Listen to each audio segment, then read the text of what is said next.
watches them. I cannot trust my sweetest friend, but only lean on Jesus' name. As the solid rock I stand, all of the ground is sinking sand. All of the ground is sinking sand.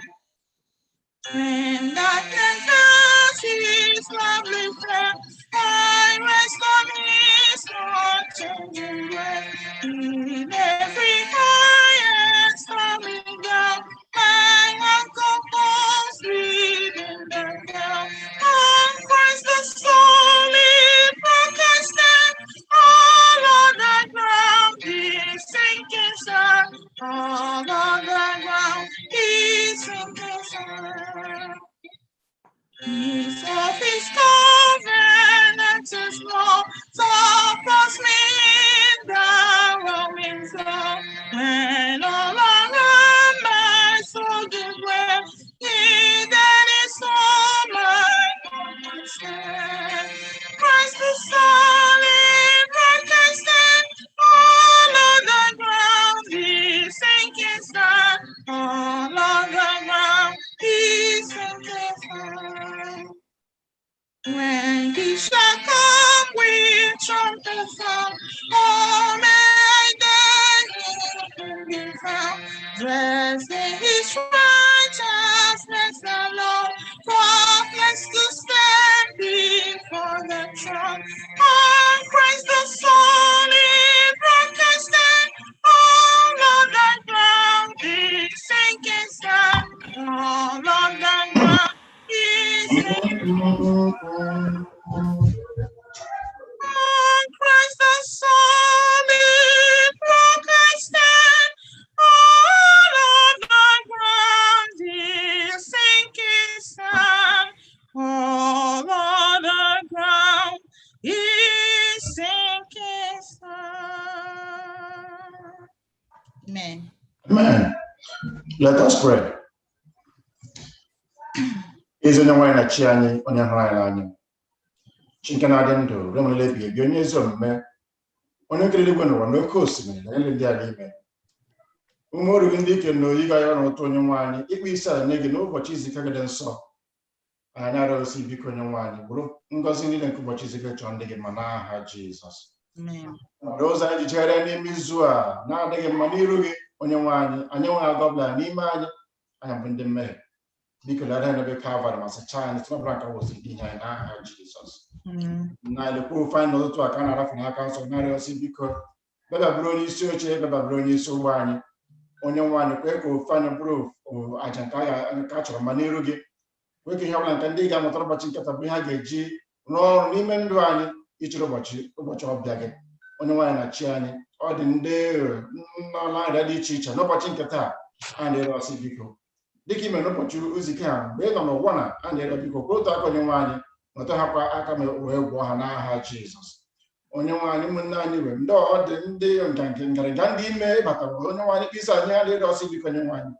No more company on your one, have a bill person on your one, we is again, Jesus. Watching it on your one, will find out one of the two on your one, quick to relay, not so familiar with a house of one, not so blinking.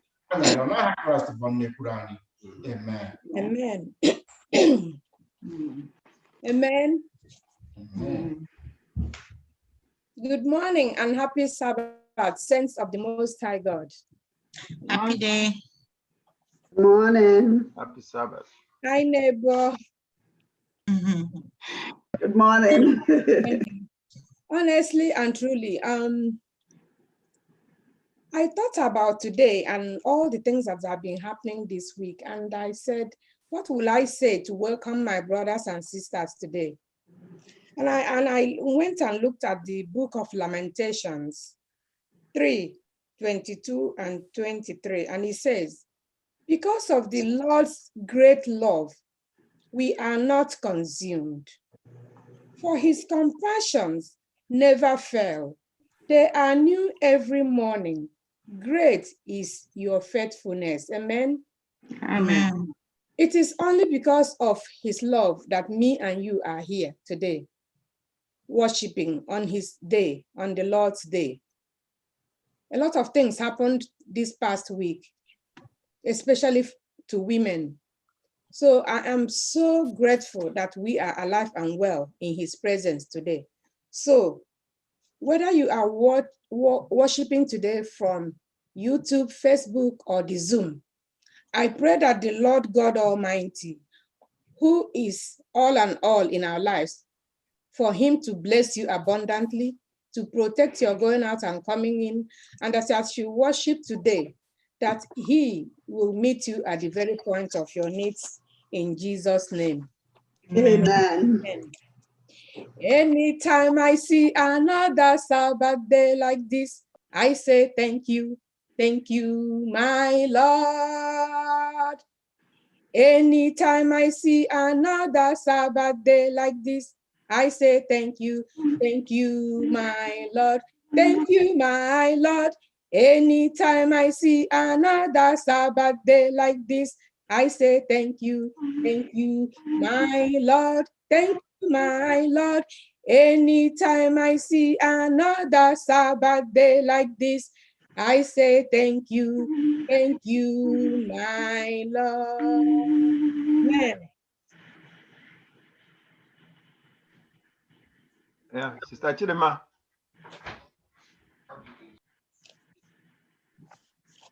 Good morning. Happy Sabbath to everyone. Good morning and happy Sabbath. Today we are reading from Isaiah chapter 60. We're reading from Isaiah 60, verse 3. And the Gentiles shall come to thy light, and the kings to the brightness of thy rising. Amen.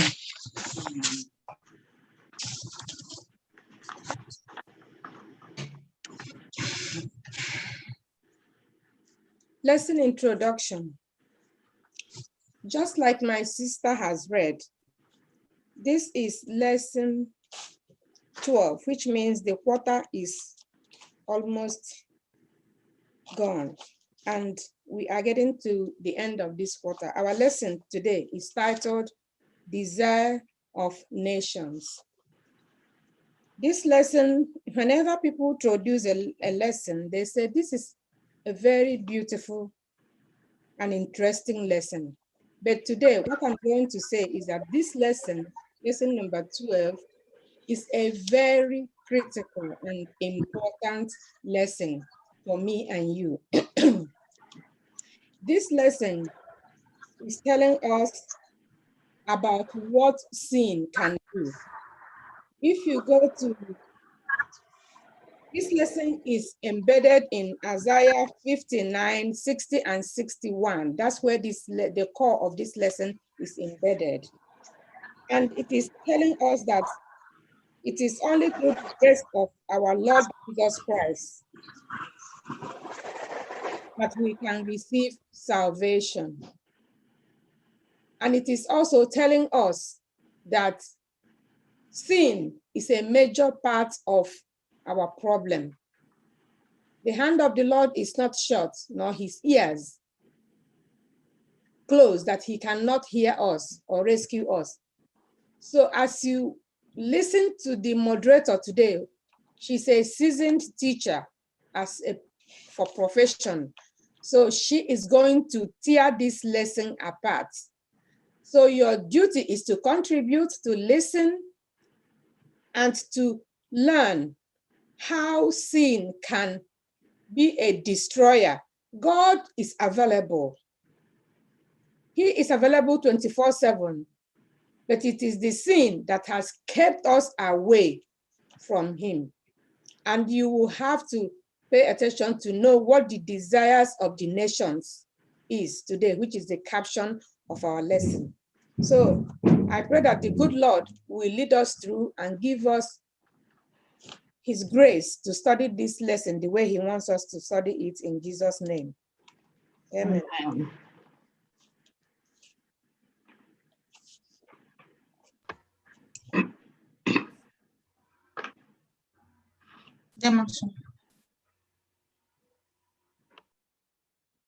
Maxwell. Maxwell. Prayer. He's muted.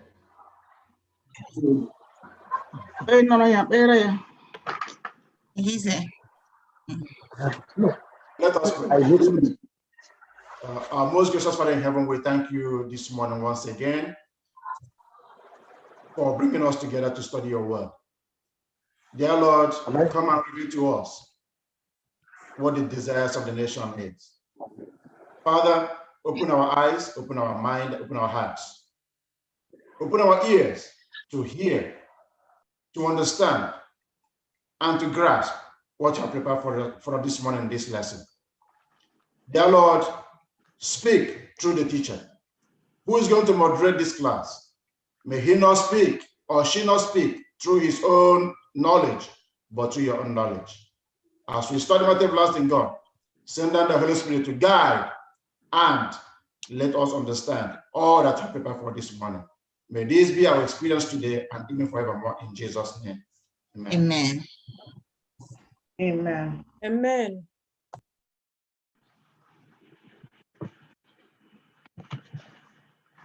Happy Sabbath, saints of the Lord. Happy Sabbath. Okay. Happy Sabbath.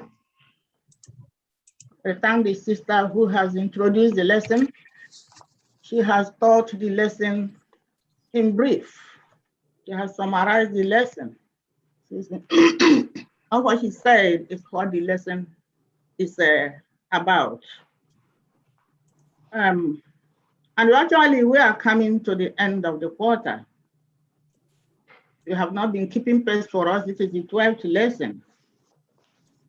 And in the book of Isaiah, the gospel prophet, I believe we have all benefited from the book of Isaiah since the quarter, and we thank God for that. Our lesson today is based on Isaiah 59, 60, and 61 as introduced.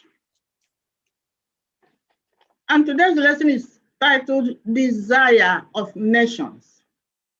Desire of Nations. So we wonder, what is it that nations, not one nation, all the nations of the earth, there's no specification here about a particular nation that desires this very thing or person, say the desire of nations.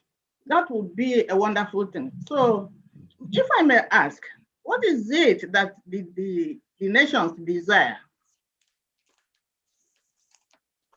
Power. What do nations desire?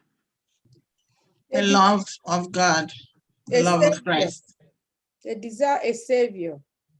They desire a savior. They desire the love of Christ. They desire a savior.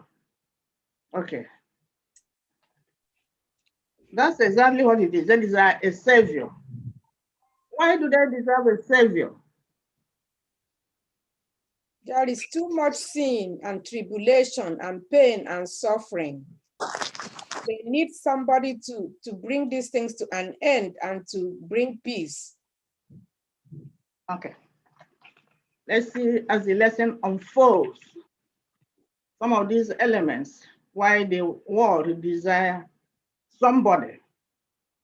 And another verse says, the Gentiles shall come to your light and kings to the brightness of your rising. The Gentiles shall come to your light and the kings to the brightness of your rising. Let me ask again, which people are being referred to here? The Gentiles? That's all of us now. All of us? Israelites. Yeah. The Israelites. Israelites. Israelites. Oh. Okay. So they said Gentiles. Okay. Yeah. So this is the hope for salvation, the hope for the gospel to reach us. And so the Gentiles shall come to your light. The light here being referred to is the glory of God. The glory and the power of God through Jesus Christ, which will illuminate, the people, the Gentiles who are in darkness of sin. Gentiles here means the other people who are not in the light, in the spiritual light, who are not very much embraced the gospel. So these Israelites are chosen people of God who will proclaim him to the rest of the world. So these people, the other nations, the Gentiles who are new to the faith, who have not understood, should come to them. When you have the light, it reflects, it radiates. Let your light so shine before men. You cannot hide light. That's what it is about in brief. We'll see more of it as we go on. I want somebody to read the excerpt we have on Saturday afternoon, because that's the cross of the man. That's the theme of the whole thing. We must learn in the school of Christ, not. Go ahead. Okay. We must learn in the school of Christ. Nothing but his righteousness can entitle us to one of the blessings of the covenant of grace. We have long desired and tried to obtain these blessings, but have not received them because we have cherished the idea that we could do something to make ourselves worthy of them. We have not looked away from ourselves, believing that Jesus is a living Savior. We must not think that our own grace and merits will save us. The grace of Christ is our only hope of salvation. Through his prophet, the Lord promises, let the wicked forsake his way, and the unrighteous man his thoughts. Let him return to the Lord, and he will have mercy upon him, and to our God, for he will abundantly pardon. Isaiah 55 verse 7. We must believe the naked promise and not accept feeling for faith. When we trust God fully, when we rely upon the merits of Christ as a sin pardoning Savior, we shall receive all the help that we can desire. Ellen G. Whiteface. Okay, thank you. We have said in Battle of the Nation that the desire of all nations is Jesus Christ. That's what everybody needs, all the nations, because of our sins. And so that tells us why we must learn from the school of Christ, whose righteousness and the only righteousness is able to save us. Sometimes we want to do things by ourselves. We want to achieve the kingdom of God or salvation by our own works, trying to work. It is telling us that we should look away from self, from us, from ourselves, and focus our attention on Christ Jesus, whose only righteousness is the hope of salvation. The wicked should forsake his wicked ways and look unto the righteousness of Christ for salvation through faith in Christ. And then we get salvation. We will trust God fully when we rely upon the merits of Jesus as a sin pardoning Savior, not self, Christ and Christ alone. And then that takes us to the effects of sin. Isaiah 59, effects of sin. And the people go asking, wondering why they pray, God is not answering. They feel God has gone away from them. God has abandoned them. But is that the matter? That's not the matter. Let's look at Isaiah. Isaiah 58 says, the people ask God, why do we fast, but you do not see? Why humble ourselves, but you do not notice? And then Isaiah goes in 59:1. That implies another question, something like, why do we call for the Lord's hand to save us, but he does not? Why? Why? Let somebody get Isaiah 59:2. What does Isaiah 59:2 tell us? But your iniquities have separated you from your God. Okay. And your sins have hidden his face from you, so that he will not hear. For your hands are defiled with blood, and your fingers with iniquity. Your lips have spoken lies. Your tongue has muttered perversity. Okay.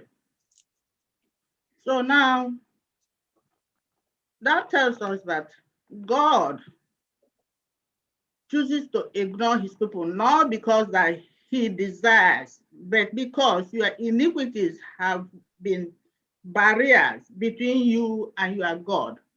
So it's not God running away from us. It's not God keeping away from us out of choice. It is our sins that has created a barrier between we and our God. Here is one of the clearest statements in the Bible regarding the effect of sin on the divine-human relationship. Isaiah spends the rest of chapter 9 elaborating on this. So that is that. The first verses there tell us why we feel that God has forsaken us. That is our own feeling. That's our own perception, which is false, because God did not. It is our sin. By the way, what are the effects of sin? What are the consequences of sin? It alienates us from God, and he will not hear when we pray. Okay, another one. Is there any other one? Death. Huh?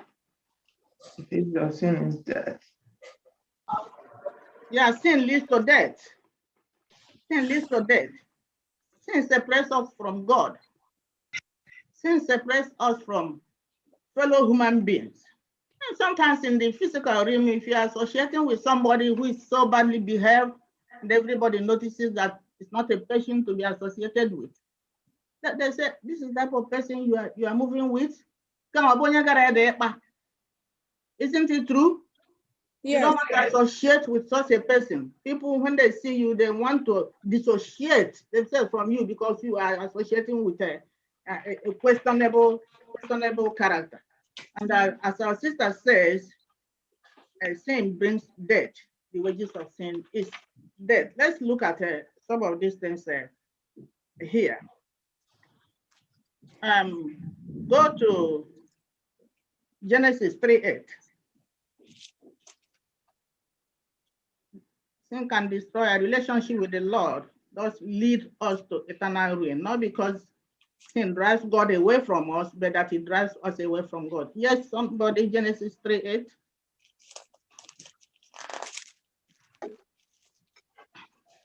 And they had the sound of the Lord.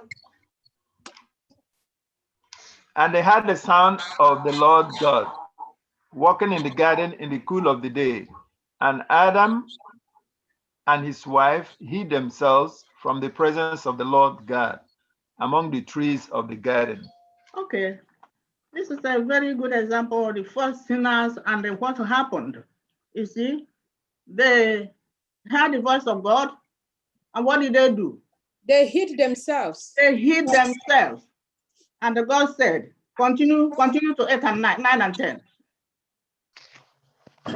Then the Lord God called to Adam and said to him, "Where are you?" So he said, "I heard your voice on the garden, and I was afraid because I was naked and I hid myself." He said, "Who told you that you were naked? Have you eaten of the tree of which I commanded you that you should not eat?" Then the man said, "The woman whom you gave to me to be with me, she gave me of the tree and I ate." And the Lord God said to the woman, "What is this you have done?" Okay, so this is what we are saying. These people sinned because they disobeyed God. They rejected the instruction of God, because sin, as we see, is a rejection of God, a turning away from him. The sin act actually feeds upon itself in that it not only a turning away from God, but the result of the act causes the sinner to turn away even more from the Lord. You turn away from the Lord of God, and then that act leads you to turn away more and more from God. So these are the people whom God said, do not eat of the forbidden, this tree. And then went behind God, Satan came and deceived them. You know, these are the things we go through today. And they ate that. So when they ate it, they heard the voice of God. They ran and hid themselves. But God came still looking for them. You know, He came looking for them. So they ran. That's an example. When we sin, we hide ourselves from God, even from our fellow men, even from our friends, families, and so on. Because sin is causing us to be ashamed, to drive us away from the presence of the God. It's not God turning away from us, it's we people keeping away because of the effect of sin. That is what it's telling us, turning away from God. Oh, and then not only did God go looking for Adam, that is the whole thing in scripture. God is calling us, beckoning at us. If you look at some of the parables in the Bible concerning the lost sheep, the prodigal son, what happened? It was God who was going after them. It was the father or the shepherd who was going after the sheep. Mm-hmm. Yeah. So the person who lost the coin went looking for the coin. The man whose son left the house and went away, lived a lavish life, was coming home. The moment the dad saw him, he went after him, looking for him and welcomed him. The shepherd loses a sheep, goes after the sheep, looking after. That is the way God continues beckoning at us, calling us in spite of our sins. He did not reject us. So the best thing for us to do is to obey, to run back to God, because sin continues, distancing us from God. When we continue sinning and sinning and sinning, we are completely sold to sin that we cannot come back to God unless we repent.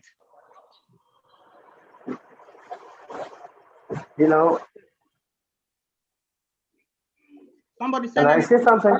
Yes, sir. Okay. In Psalms 103, verse 13, the Bible says, as a father pities his son, so the Lord has compassion on us because he remembers that we are dust. A sinner don't easily, let me say this, if you have a child and that child does something wrong, when you come home, that child will not easily come to you. The child will seem to be a little bit aloof. But a good father will always find out that that child has done something wrong and ask, what have you done? You're giving the child the opportunity of saying what he or she has done wrong. And you, the father, know that you always show compassion. But the child on his or her own is already condemning himself and is moving away. And if the father does not do something, that child will keep going away. That's what we do. When we sin, we don't readily look for come to God. We keep going away. And unfortunately, we sin the more. And so here is making us to understand that it is we ourselves that is estranging from God, moving away from God, and not really God sending us away. And unfortunately enough, as we keep running away, God keep looking for us, keep asking us to come back. Just as a father will want the wayward child to come back home, God does even more than that. Yeah, thank you for that contribution. So that's why it says here, I'm reading from the last paragraph. For Bible is almost nothing but the account of God's reaching out to save sinners. But because sin causes us to reject his divine overture to us, that is why it is so important that we tolerate no sin in our lives. God continues beckoning at us, say, come, let us make a deal. But is it possible that we cannot just say, I won't sin anymore? No, It's only not by by his our grace. strength, by the grace of God. Yes. Humanly, no. You cannot say, I will sin nobody, I sit down, and when there's somebody, no, I won't do that. No, I won't do that. Tell lies. No, I'm not telling lies. It's not like that. Okay. Thank you so much for all that contribution. Is there any other thing somebody has to say before we move on? Yeah, I just have a little few words to chip in. sin is something that separates us from God, and the devil uses that opportunity so much. That is why we should not give the devil a chance to use that opportunity, because the Bible told us that, my children, if you sin, remember that you have an advocate with the Father, Jesus Christ. As you come back to him and ask for forgiveness, he will forgive you and bring you back. If you give the devil the chance, the only chance the devil is trying to use is that opportunity when you are separated from God. All that he does is to make sure that you are obliterated from the sight of God. He does everything to block you from viewing God as a loving Father, so that he can play on you. So if you give the devil the chance at that point in time, he will begin to play on you, because he knows that we are dust. And you know that the serpent feeds on dust. He will continue to feed on us because we are now separated from God. So never you give the devil that chance to play on you. Good. In fact, that was what the snake did, right?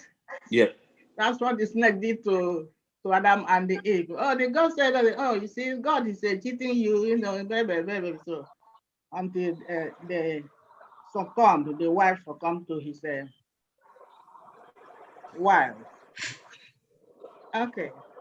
So we have seen the enormity of sin. That takes us to the next section. Who is forgiven?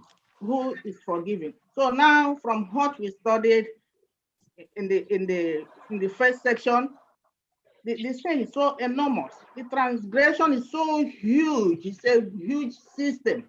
So what happens? What do we do? You know, it becomes a problem. So how do we go about it? Let's see what happens in Isaiah 59, 15 to 21. Somebody be getting that? So Isaiah in 59 presents a startling picture of the problem of sin. Fortunately, the Bible also presents hope of redemption. What do you understand by redemption? Did somebody get that section? So truth fails, and he who departs from evil makes himself a prey. Then the Lord saw it, and it displeased him that there was no justice. He saw that there was no man, and wondered that there was no intercessor. Therefore, his own arm brought salvation for him, and his own righteousness, it sustained him. He put on righteousness as a breastplate, and a helmet of salvation on his head. He put on the garments of vengeance for clothing, and was clad with zeal as a cloak. According to their deeds, accordingly, he will repay fury to his adversaries. Recompense to his enemies, the coastlands he will finally repay. So shall they fear the name of the Lord from the west, and his glory from the rising of the sun. When the enemy comes in like a flood, the Spirit of the Lord will lift up a standard against him. Okay, let us pay attention to verse 20. The next verse is going to read, verse 20. The Redeemer will come to Zion, and to those who turn from transgression in Jacob, says the Lord. Okay, hold on there. The Redeemer will come from Zion. What's the duty of a Redeemer? What do we understand by Redeemer and redemption? To say the duty of a Redeemer is to save, like to bring you back to your former where you were supposed to be. You know, for you to be redeemed, it means you were lost, and then somebody's bringing you back to where you're supposed to be, to your rightful position. Okay. Freedom. Yeah, that's the word. Freedom and rescue. Yes, a restaurant. Okay, so yeah, what he's saying is true, but from the biblical point of view, redemption here, which is what Christ did for us, there's a ransom needs to be paid. Ransom, something like you are sold into slavery. When we look back to the history of slavery, you know, that person belongs to that person and is suffering, being tortured. That is what Satan is doing to us with sin. We are in bondage. We are suffering there. Money cannot buy that, you know. But where money can buy something, there's a ransom needs to be paid to retrieve that thing. You know, so here in chapter in verse 20, the Redeemer, as you read, is Christ, who is coming to save these people, the Israelites, the Gentiles, and us, all sinners alike, to pay the price we owe. But hasn't Christ paid the ultimate price already? He shed his blood, the precious blood on the cross of Calvary. I think he has already paid the price, or hasn't he? No, that was before. Before the so he's paying 2 ransoms now for us? No, we are in expensive. No. Okay, somebody, yeah, go ahead, go ahead. This is prophecy. This is what was prophesied before it happened. Yeah. Good. So it's what happens in the Old Testament. Most of them, the prophecies, they come to pass in future. So that's why Isaiah's book is a prophecy book. So that means Christ has already paid the price, and he's just asking us to do our part. Come to him when we sin. Don't think that, oh, I'm gonna do this, I'm gonna do that. Just come back to him and confess your sin, and he would accept you back. So it's not as if there is one price that's gonna be paid. The price has already been paid. Okay, let me say something. Before Christ came, like my sister said, this is prophecy. Before Christ came, there was prophecy. And that's why this book of Isaiah, we call it the gospel prophet. In the 53rd chapter of his book of Isaiah, that's when the prophecy of the birth of Jesus Christ, took place, and so on. These things were prophecies in the Bible. Most of them came to fulfill, they're going to happen, take place in the New Testament. In America, what do you have? You're muted, Brother Mika. There's a concept I want to use for us to understand this very well. In accounting, there is what is called, when you buy goods on credit, you become a debtor. Then when that debt becomes so long, the accountants do what they call provisions for bad debt. Bad debt. Okay, now this provision, God made a provision because of the bad debt we had. Okay, before the book of Isaiah, it was a debt that is due to be paid, and it was not paid. But after the book of Isaiah in the New Testament, the debt has been paid. Even for us now, the debt has been paid in advance, that even when we sin, right, even while we were yet sinners, Jesus Christ died for us. That means the debt that we owe has already been paid for, even before you sin. That is why he says, come back. If you look at what he says, for those that come back to him, come back. When you come back to him after you have sinned, then that redemption is available for you. But before by the time Isaiah was speaking, that debt has not been paid. And since Jesus Christ came, the debt has been paid, and has been paid in advance. Futuristic. I have a question there. Can I add that question? Okay. Go ahead. If the debt have been paid for all of us, what do we do now to be part of those whose debt have been paid? The debt have been paid. Do we have anything to do to be possessor of that paid debt? Can we say the debt have been paid for us, so therefore we can live we can do all we can do, we can buy everybody's good, saying that the debt have been paid? What can we do to be a part of those people whose debts have been paid? About them? We have to be obedient to God's words and follow his ways. Okay. Chidima want to say something. God has done for us by buying us back. want to say, go ahead. I want to say something. Now, Mama just like hit half of the point that I'm trying to make. The question I wanted to ask was, because we all know that Christ died on the cross for sin, do we continue to sin because we know that Christ has saved us, have paid our debt? You understand?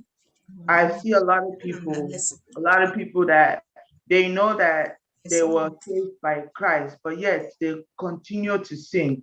And when they sin, they say, oh, we are saved by Christ. Do we continue to go on sinning and asking for forgiveness over and over again, knowing very well that what we are doing is very wrong, or we are sinning, but we are continuing to sin, but then knowing very well that God has already saved us from that sin, yet we're still continuing to sin? Do we what do you guys think of that? Like, I personally don't think it's the right thing. I mean, somebody's hand is up. Okay.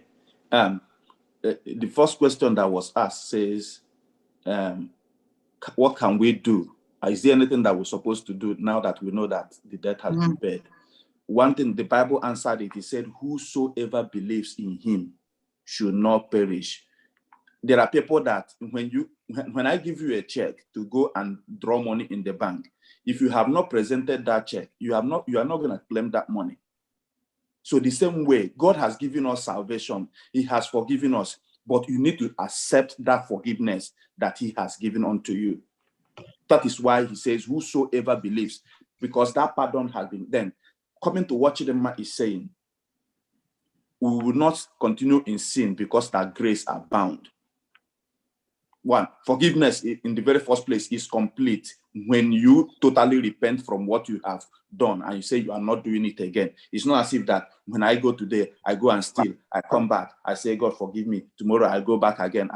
That means I'm not repentant of that particular sin. Okay. Another thing I want to chip in is like from Mama's question.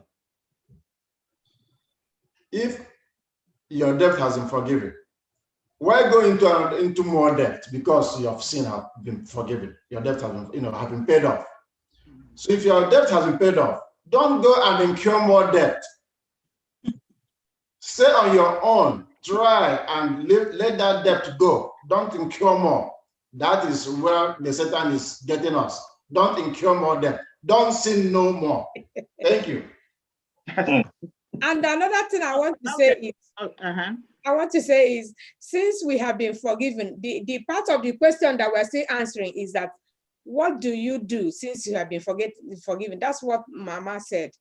The work part of it is not what's going to save us, but the work we are doing now is, this person who has done this nice thing for me, let me be obedient. Let me do something nice to other people, to him, and praise him, and change from my ways. Like my brother is saying, sin no more, but you have to show the light of him who has brought you out of that darkness into this marvelous world by being an example, showing Christ's love to others and being obedient.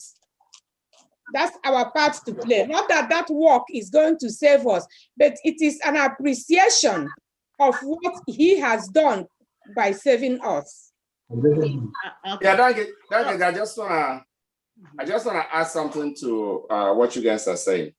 Let me give an example. For you driving on the street and a police officer pulls you over. Maybe you're driving above the speed limit. And that police officer says, okay, I'll give you a break for this particular ticket. Wouldn't you be appreciative? Then after that, will you continue to drive at that rate that officer gave you a ticket? No. You will try to pay attention to the Lord. You'll be appreciative of what the officer did for you. They didn't give you a ticket. You don't have to go to court. They didn't pay anything. Then you go below that 50 miles per hour. That's basically what we're talking about. You will be forgiven. You don't have to go back and continue to do the same thing. But you do that, you're doing it intentionally.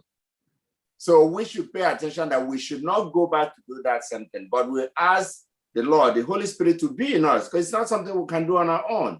So that we'll be able to know what is right and what is wrong. Thank you. Okay. I see a hand there. You want to say something? I think the pastor's hand is up.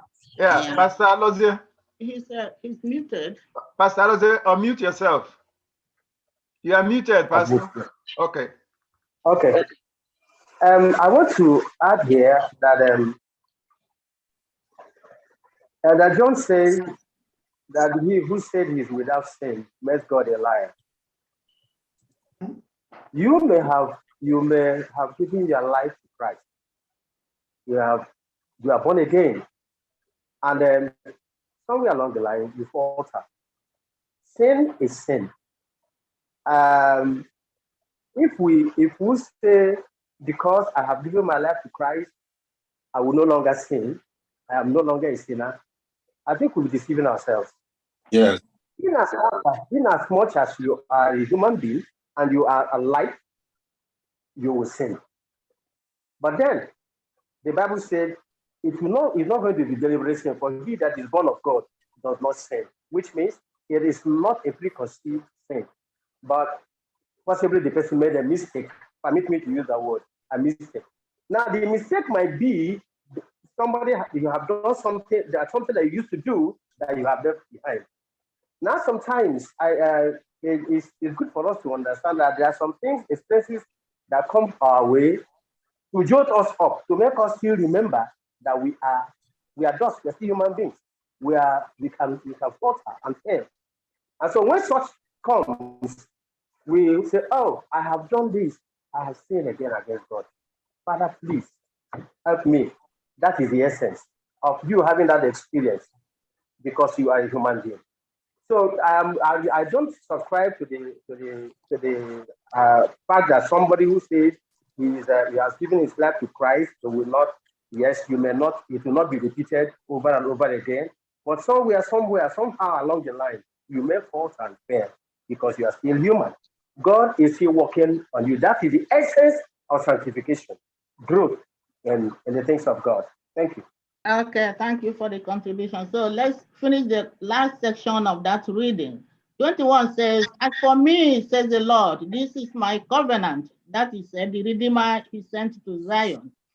As for me, says the Lord, this is my covenant with them. My spirit, who is upon you, and my words, which I have put in your mouth, shall not depart from your mouth, nor from the mouth of your descendants, from the mouth of the descendants of your descendants, says the Lord, from this time and forever.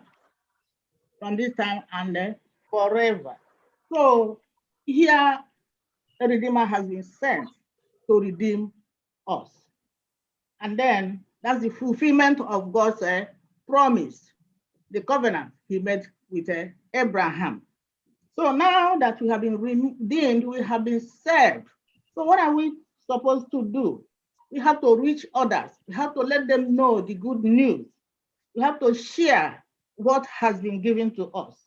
Tell other people about Christ, the Redeemer. Let God send us. You have been given the commission to go and let others know, so that they will be able to share the provisions of this covenant God has fulfilled, the covenant he made with Abraham. In fact, an example is Isaiah 6. When Isaiah saw God sitting on the throne, and then an angel picked a coal and touched his lip. The sins of Israel was huge that time. And then who will go? So God called him, who will go? Arise. Then he said, send me, I will go. So this is a challenge to us that we are commissioned. We should go. We need to go and share the good news and let others get the same thing we have, lead souls to Christ. So let's continue in that section to begin.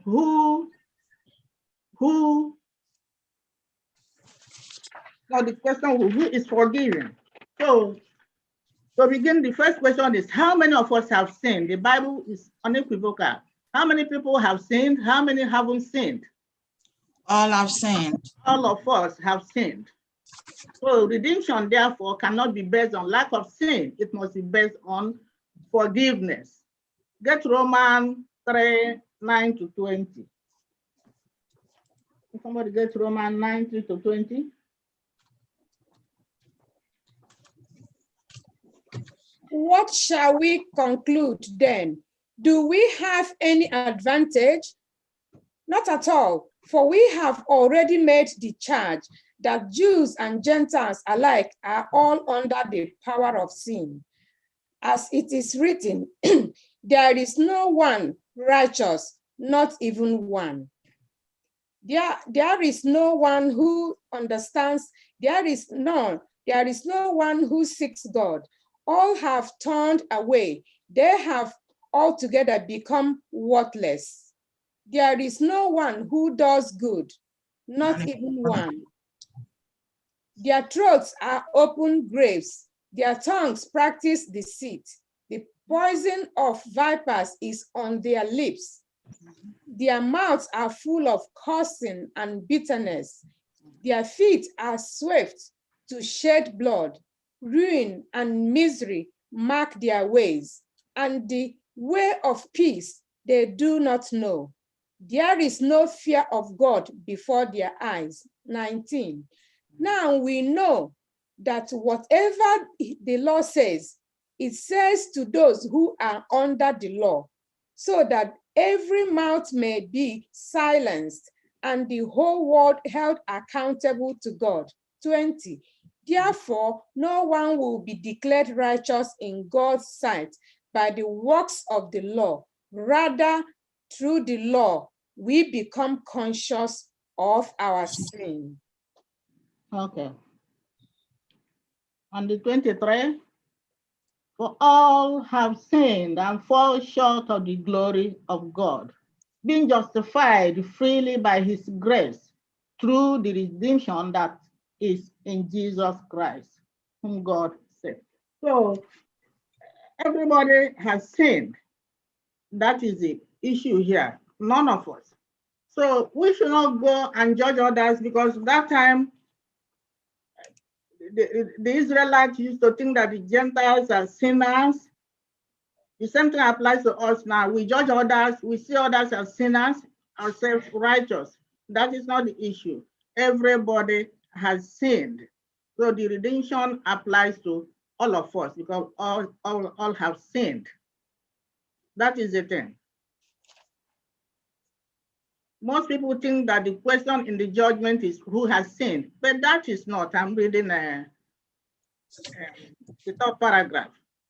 That is not a question that needs to be asked, because everyone has sinned. Instead, the question is who is forgiven. God is just when he justifies the one who has faith in Jesus. The deciding factor in the judgment is who has received and continues to receive forgiveness by having faith in Jesus. Who has received and continues to receive forgiveness by having faith in Jesus, just as we read in the opening section on Saturday afternoon, by having faith in Jesus Christ. You have to believe in whom Christ is and what we can do and what he can do. That is when it applies to you to benefit from that. It's not a one-time thing. Oh, I believe in Christ, I have received salvation, I'm not doing anything. Say continues to receive forgiveness by having faith in Jesus. That answered that question somebody was asking. Continue to receive forgiveness by faith in Jesus Christ. Amen. So then somebody was talking about work. Now, is it true we are judged by works, but not in the sense that work save us? Work don't save us. It's faith in Jesus Christ, in his righteousness. That is what saves us. It's too late for good works, for obedience to the law, and so on. And the purpose of the law is to show us sin. The purpose of the law in a sinful world isn't to serve, but to point out sin. It is instead faith working through love in Galatians 5:6. Works are outward expression that the human manifestation of a saving faith. Hence, a true Christian experience is one in which faith is expressed in a daily commitment to the Lord that is revealed by obedience. Do we hear it now?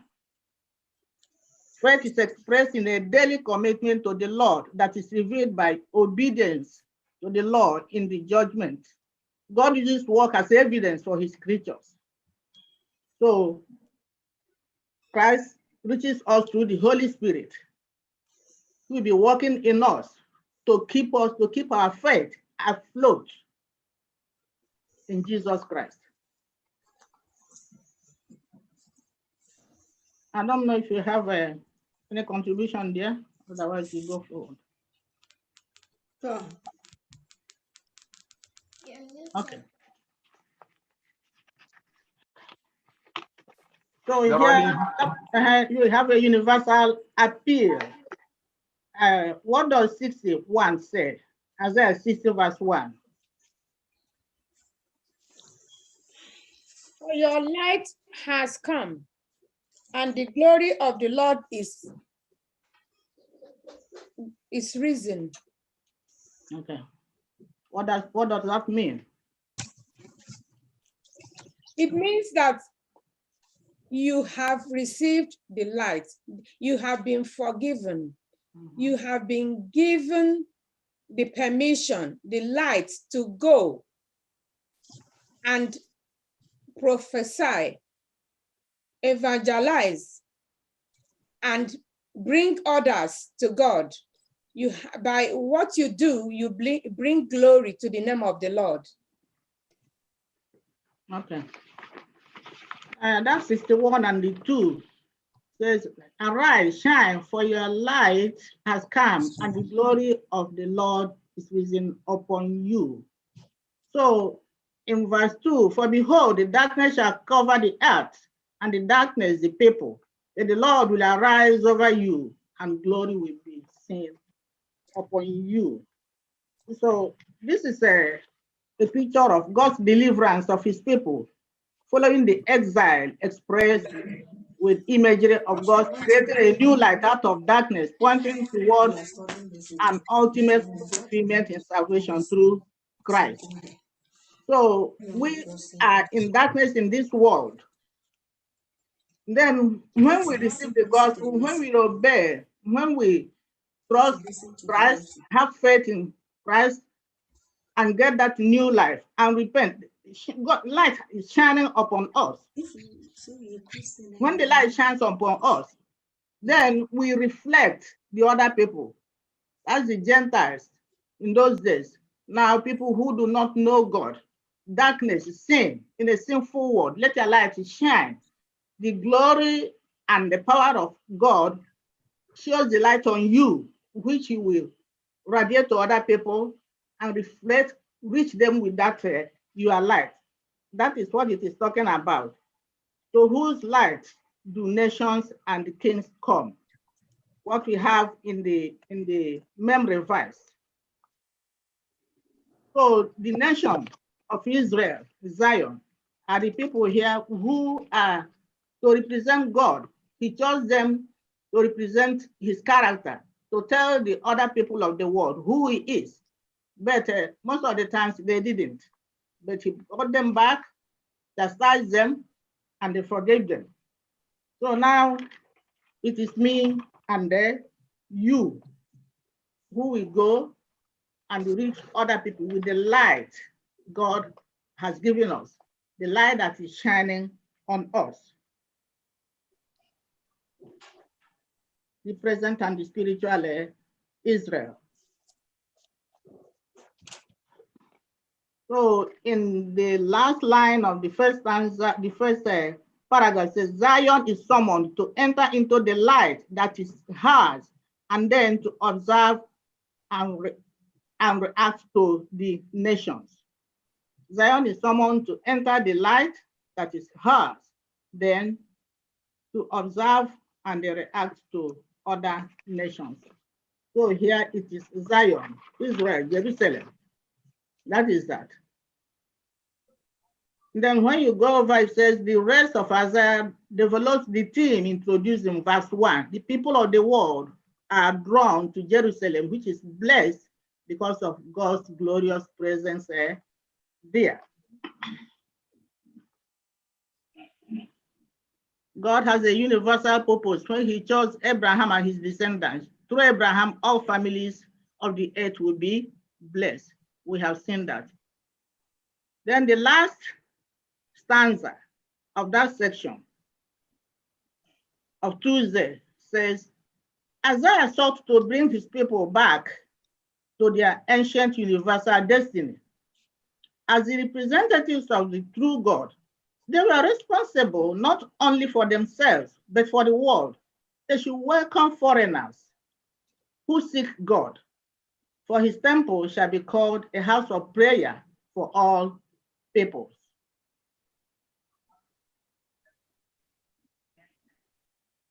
So for me and you now, what Isaiah did that time applies to us too. We are to reflect that light. We are to reach other people with that light so that salvation will come to others. Because God says that his temple shall be called a house of prayer for all people, that we see in Isaiah 56:7. Doesn't mean we should sit down and do nothing. That's what this section is telling us about, because the world is sinful. I don't know if you have anything to contribute, otherwise we continue. Yeah, I just wanted to add something to this. If you look at what we just studied now and go back to what happened in the last verse we read in Isaiah 59, where it says, as for me, this is my covenant with them, said the Lord. My spirit that is upon thee and my words which I have put in thy mouth shall not depart out of thy mouth, nor out of the mouth of thy seed, nor out of the mouth of the seed, your seed, said the Lord. So God has chosen us. See, now we begin to understand why God said, I know Abraham, that when I teach him, that he will do what? He will teach his children. Then that is his children's children will continue to preach this word. In our own part, in this part of the world where we found ourselves, are we still teaching our children the word of God so that this word of God will not depart from their mouth? Because it is only then that people will begin to see the light that shines in you and they come to Zion. If we do not do that, people will not come. If you light up a lamp and put it under the bushel, nobody will see it. So let that light in us shine such that our own children will see it and they will begin to profess that light that we have, so that other nations around us, other people around us will see that light and come to Zion. Thank you. Thank you so much. Yes, Sister, I also wanted to say that Isaiah 60, that's asking us to arise and shine because our light has come, means that that light has to have a connection to something. It's just like a light bulb. If you have a light bulb that shines, if you remove the connection to the adapter or to the plug, wherever you plugged it, that light will go dim. So we must make sure that we are connected to that source of light so that we can continue to shine always as we go to spread this word all over the world. Okay. Thank you. I just want to read something in Genesis 18:18 to support this arise and shine and the commission that we are told to go. It says here, Abraham will surely become a great and powerful nation, and all nations on earth will be blessed through him. For I have chosen him. I want to lay my emphasis on I have chosen him, so that he will direct his children and his household after him to keep the way of the Lord by doing what is right and just, so that the Lord will bring about for Abraham what he has promised him. This outcry for Abraham then, when he was spoken to, he arose and shined. He led his family to know God, and he trusted God, had faith in God, and God also counted this as faith for him. Now, we have also been called to arise so that other nations, other people around us will be blessed through us, through the light that is radiating from me to my neighbors, to people that I work with, to my neighborhood, and wherever I go. So, my brothers and sisters, we have been called, just like Abraham was called. He was told to leave his comfort zone, and he went. So we have been called. It's a universal appeal for us to arise. We can, when you are sitting down, you have not risen. You have to get up and go. And other nations, like God is saying, other sisters and brothers will be blessed. All the nations will be blessed through my action and through your action when you arise in the Lord. Thank you. Thank you for all that contribution. Then we go to the next section that says the year of the Lord's favor. Isaiah 61 verse 2, what does it say?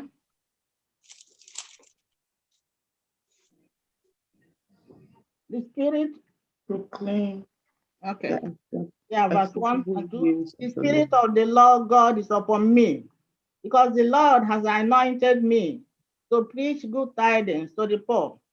He has sent me to heal the brokenhearted, to proclaim liberty to the captives, and the opening of the prison to those who are bound. Who is this person speaking? That is Christ, right? The Messiah. The Messiah. The Messiah. In this section, we have the Messiah to proclaim. The other section was Israel, a nation, which we are. Now we have the Messiah, an individual who comes to proclaim the good news to the oppressed, to bind up the brokenhearted, to proclaim. Somebody get Luke chapter 4, 16 to 21.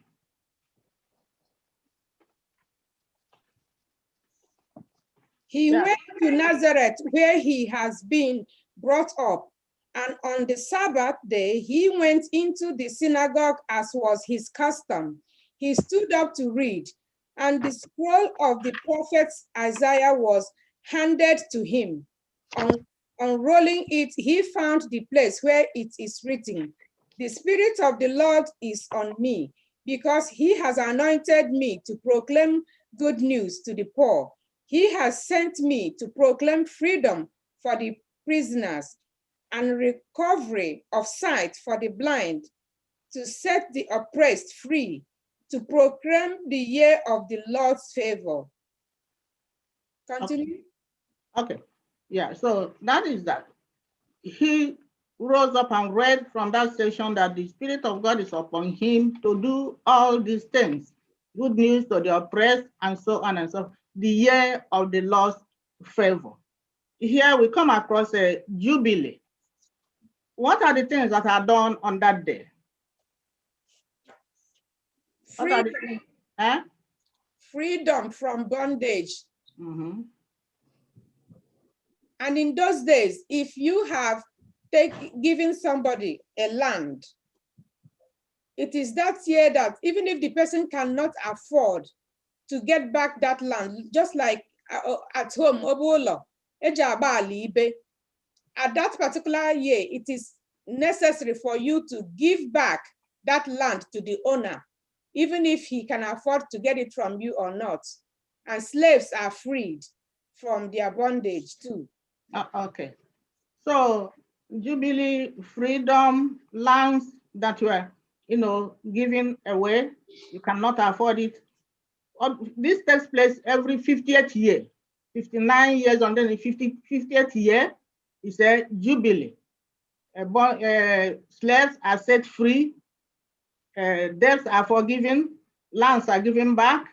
If you are forced in slavery, you are released to go back to your family, and then you are no longer in bondage. This is an example of what Christ came to do. Then let us read Leviticus 25:10. 25:10. Anybody? That is talking about Jubilee. Consecrate the 50th year and proclaim liberty throughout the land to all its inhabitants. It shall be a jubilee for you. Each of you is to return to your family property and to your own clan. Okay. So that is an analogy of what we have here. What is the significance? What is the significance of Jubilee to the plan of salvation?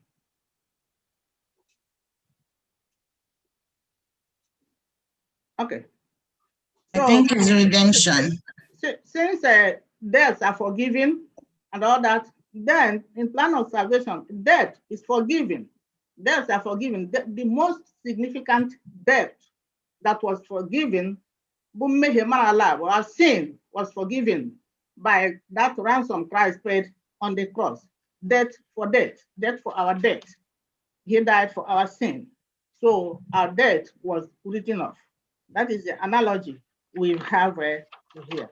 And this things came to fulfillment when he came to Nazareth and went to the synagogue and read those things. So these people didn't know why he was saying these things. He read and went further. They wondered, is this not the son of Joseph? So he went out and preached Capernaum, Nazareth, Galilee, because he told them that that is fulfilled in him, meaning that that time he came, these things are going to take place. The liberation and all that, all those ones are going to take place. But he didn't mention vengeance because that hasn't come to take effect. That will take place in the future, the day of vengeance of our God. That is our last section on Thursday. Oh, before that vengeance, let me just put in here that the same commission God gave to Jesus Christ is the same commission that we have, because the Bible said the Lord has sent Jesus Christ to proclaim freedom to people. That is the same thing that we are given, because Jesus Christ himself said, as my Father has sent me, even so send I you. So what did his Father send him to do? To proclaim freedom, liberation to people. So when we go and knock at doors or send messages or go and preach the gospel of God, we are proclaiming freedom from people, bringing them out of the darkness into the marvelous light of God. He said, because we know the terror of the day of the Lord, so we persuade men to come to Christ. So our duty is to persuade men to come to Christ. By so doing, we are granting them, we are giving them that freedom from the shackles of sin into the marvelous light of God. Thank you so much. So while the ministry of good news, I'm reading the first paragraph of Thursday. While his ministry of good news, liberty, and comfort was beginning to set captives free from Satan's tyranny, the day of vengeance was not yet to come. In Matthew 24, he predicted his disciples that divine judgment will come. So people will wonder why. How do we reconcile between a God of mercy who loves his children, sent his son to die for us? He's also talking about vengeance. What does that mean here? Mind you, he's not talking about revenge. He's talking about vengeance. That means when he comes, the vengeance hasn't taken place already. That's why he stopped at that section when he was reading that section of Isaiah in the synagogue. That is yet to come at the end of time. So we shouldn't wonder why he's taking vengeance. He's not taking vengeance out of hatred. It's what he is doing out of love, to clean the world of sin and iniquity for his ransomed people. Now we are in sin, we cannot save ourselves, we cannot liberate ourselves. from other sinners, from iniquity, from torture, from oppression. But when he comes, that's the vengeance he's talking about. When he comes in the new world, he will clean all these things. We will defeat all kingdoms, and then we'll have a new world, a new life. Vengeance will be upon those oppressors. That's what he's talking about here. That's what it's all about. That's vengeance. God is doing it out of love for the people he loves. So that is all it means. Let us read the section on Friday, the last paragraph there. The day of God's vengeance cometh, the day of the fierceness of his wrath. Who will abide the day of his coming? Men have hardened their hearts against the Spirit of God, but the arrows of his wrath will pierce where the arrows of conviction could not. God will not fly hence arise to deal with the sinner. If the poor shepherd show the transgressor in that day, can he be excused who went with the multitude in the path of disobedience? Will charity or members make any guiltless? These are questions the careless and indifferent should consider. Vengeance is cleaning the earth. Remember the Nebuchadnezzar's brimstone that came down and crossed the other kingdoms of the earth. From the right kingdom for us. May God help us as we learn these things to apply them in our lives and then go tell others the good news, what Christ has done for us. Only of God. Amen. I've been washed in the fountain, cleansed by his blood. Join hands with Jesus as we travel this earth, for I'm part of the family of God. Amen. Thank you so much. We know that you're a powerful teacher. And one of the qualities of a good teacher is that you answer the questions of your students. So we really appreciate you, Ma. Thank you so much. And may the Lord continue to bless your ministry in Jesus' name. Amen. Amen. It is now time for our Sabbath School expense offering. And today I'm just using this opportunity to remind us that today is the 12th Sabbath. So as you are giving today, please bear in mind that next Saturday is our 13th Sabbath. And as you plan this week, that you also plan towards our 13th Sabbath. For the Sabbath School expense offering, like we all know, we know what we use the Sabbath School expense offering to do. I think by now, most of you have received the quarterlies for the next quarter. So those are part of the things that we use the Sabbath School expense offering for. So we urge you to please dip your hands right down inside your pocket and give for the work of the Lord. Bro Gochku, can you please project the Adventist giving? Okay, for Adventist giving, like we all know, we've been preaching it. You can download the app on your phone, the Adventist Giving app, or you can go to adventistgiving.org and click on FirstIgbo Seventh-day Adventist. And that place you can donate, you can give. We also have a Zelle account that's 929-777-1752. You give as the Lord blesses you in Jesus' name. What a chimola, Abrogini Kamgeji. What a chimola, Gini Kamgeji. What a chimola. Gini Kamgeji, Woro chimola. Agameji aja degema. Agameji nta degema.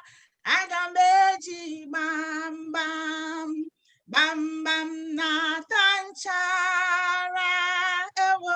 Aga m eji obi m were chi m ụlọ. Amen.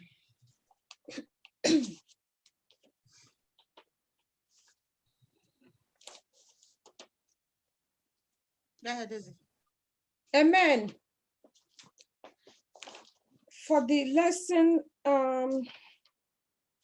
closing remarks today, I just want to thank my own Danke.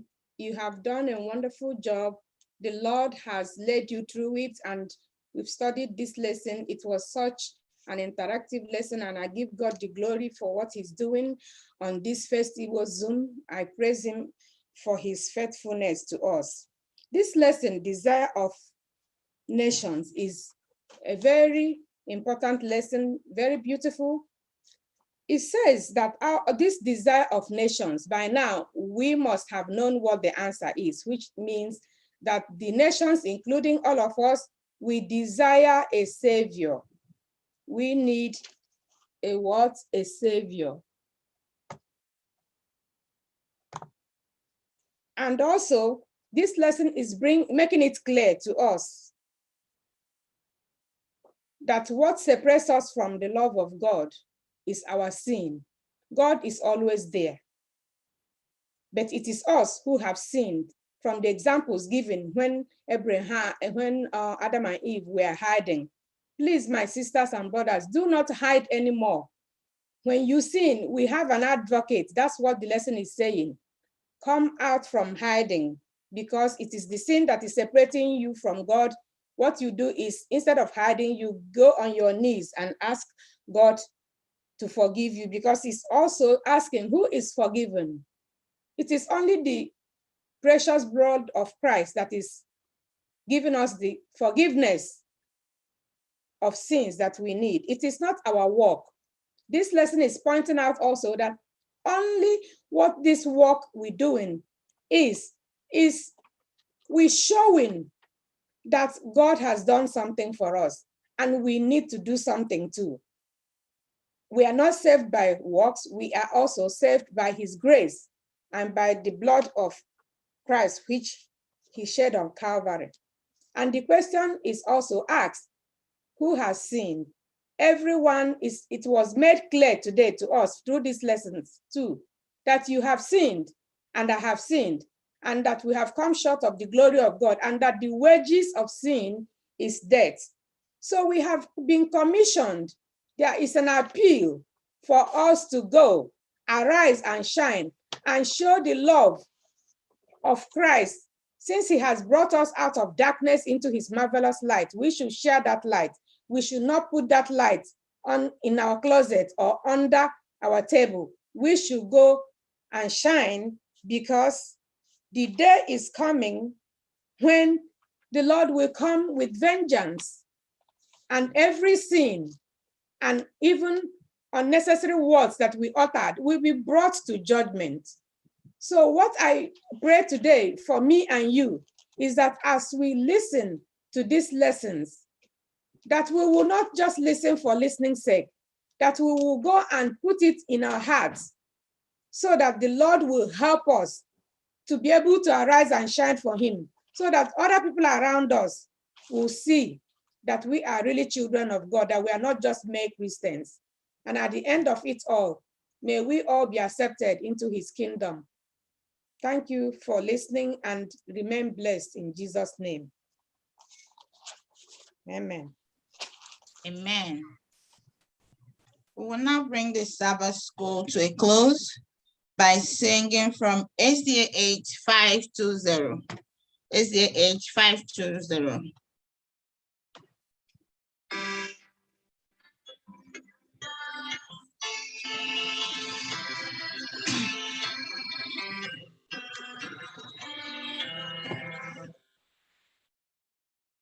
How wonderful Savior is Jesus, my Lord. How wonderful Savior to me. He hideth my soul in the depths of the river was your pleasure I see. He hideth my soul in the cleft of the shadows of brightest evening. He hideth my life in the depths of his love, and covers me there with his hand, and covers me there with his hand. How wonderful Savior is Jesus, my Lord.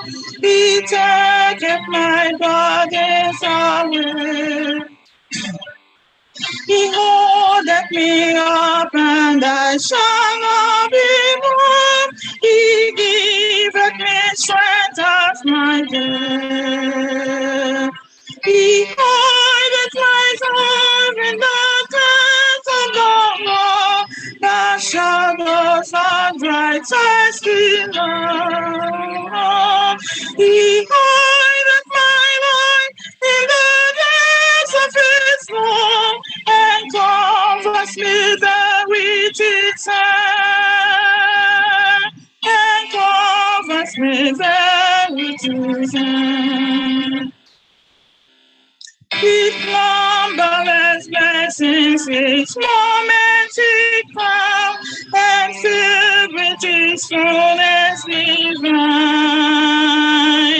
I sing in my rapture, oh, glory to God, for such a Redeemer's mine. He hideth my soul in the clefts of the rock, the shadows of brightest daylight. He hideth my life in the depth of his love, and covers me there with his hand, and covers me there with his hand. And clothed in brightness and spotted I to meet him in clouds of the sky. His perfect salvation, his wonderful love, oh, shout with a million songs. He hideth my soul in the depths of the rock, the shadows of brightest evening. He hideth my life in the depths of his love, and covers me there with his hand, and covers me there with his hand. Amen. Let us pray. Our most gracious Father, we thank you once again for having led out this Sabbath school session. We thank you for the wonderful lesson that you have taught us, revealing to us who the desire of the nations is. Dear Lord, thank you for making available that desire of the nations in Christ. Heavenly Father, take glory and take adoration. As he has come, redeemed us, may we accept this redemption. May we stretch our hands and reach for the love of God. Heavenly Father, thank you once again for all these revelations, and thank you for saving us. As we transition to our next segment of the service, Heavenly Father, we also ask for the guidance of the Holy Spirit. At the end of this day, may we go home rejoicing that, yes, we have communed with thee, and dear Lord, our joy will be full and complete, and the glory will be ascribed unto you. May this and more be our experience today, and even forevermore, for I pray in Jesus' name. Amen. Amen. Amen. We thank you so much from the Sabbath School Department for joining us today. Next Saturday, like I earlier said, will be our 13th Sabbath, and we will be studying the 13th lesson of this quarter that is titled Rebirth of Planet Earth. We urge you to please join us next Saturday, same session, as we digest these lessons. And may the Lord continue to be with you and be with your families in Jesus' name. Amen. We welcome you to Sabbath School. We are happy that you are here. Happy Sabbath day. Happy Sabbath day to you all.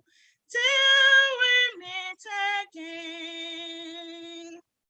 And lastly, the Sabbath School coordinators, the class teachers, please urge you to coordinate with your classes for what we normally do.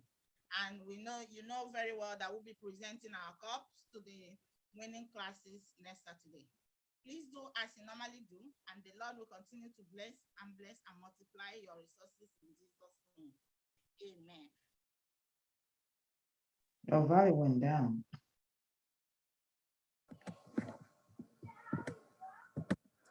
Amen. Thank you, the Sabbath School crew, for that wonderful lesson study and the presentations. Thank you very much. We have a few announcements for today. The first will be that the business meeting involving every member of the church will be holding today by 7 p.m. 7 p.m. we encourage you to be part of the church business meeting today by 7 p.m.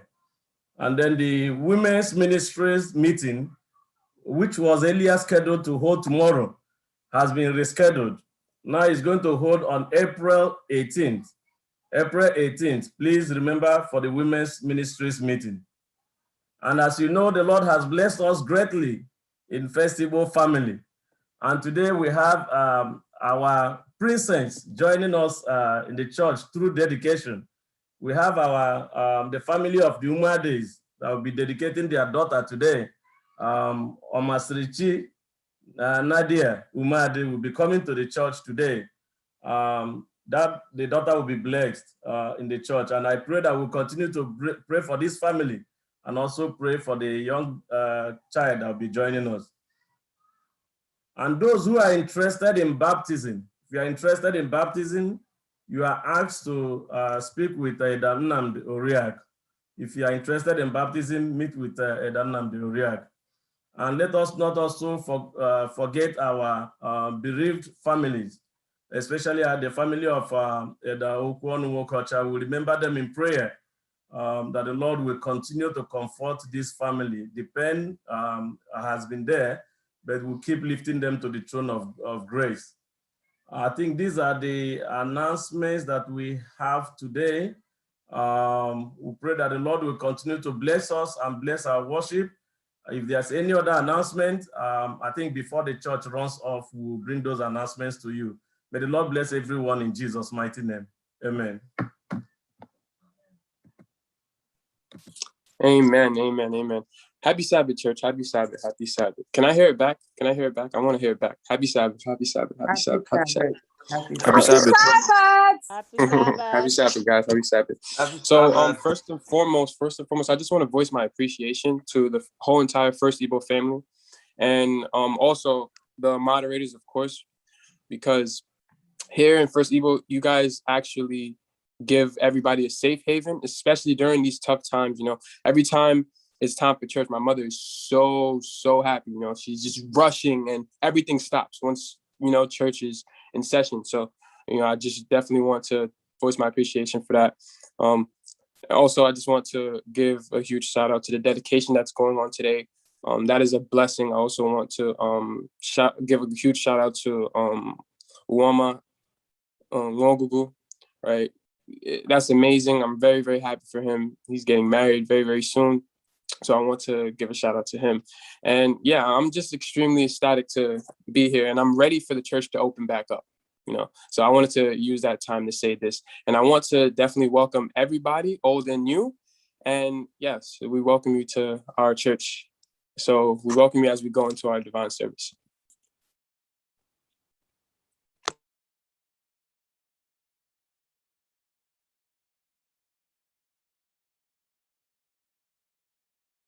Amen.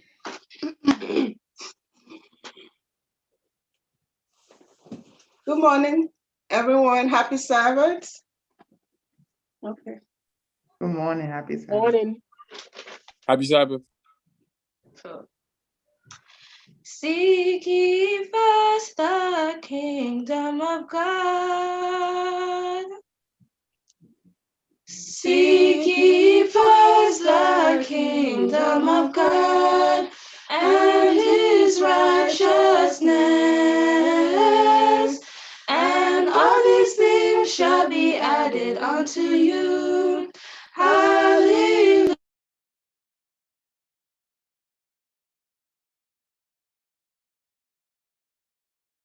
Please unmute yourself. Okay, sorry about that. Go ahead. Seek ye first the kingdom of God. Seek ye first the kingdom of God and his righteousness, and all these things shall be added unto you. Hallelujah, hallelujah, hallelujah, hallelujah, hallelujah, hallelujah, hallelujah. Seek ye first the kingdom of God and his righteousness, and all these things shall be added unto you. Hallelujah, hallelujah, hallelujah, hallelujah,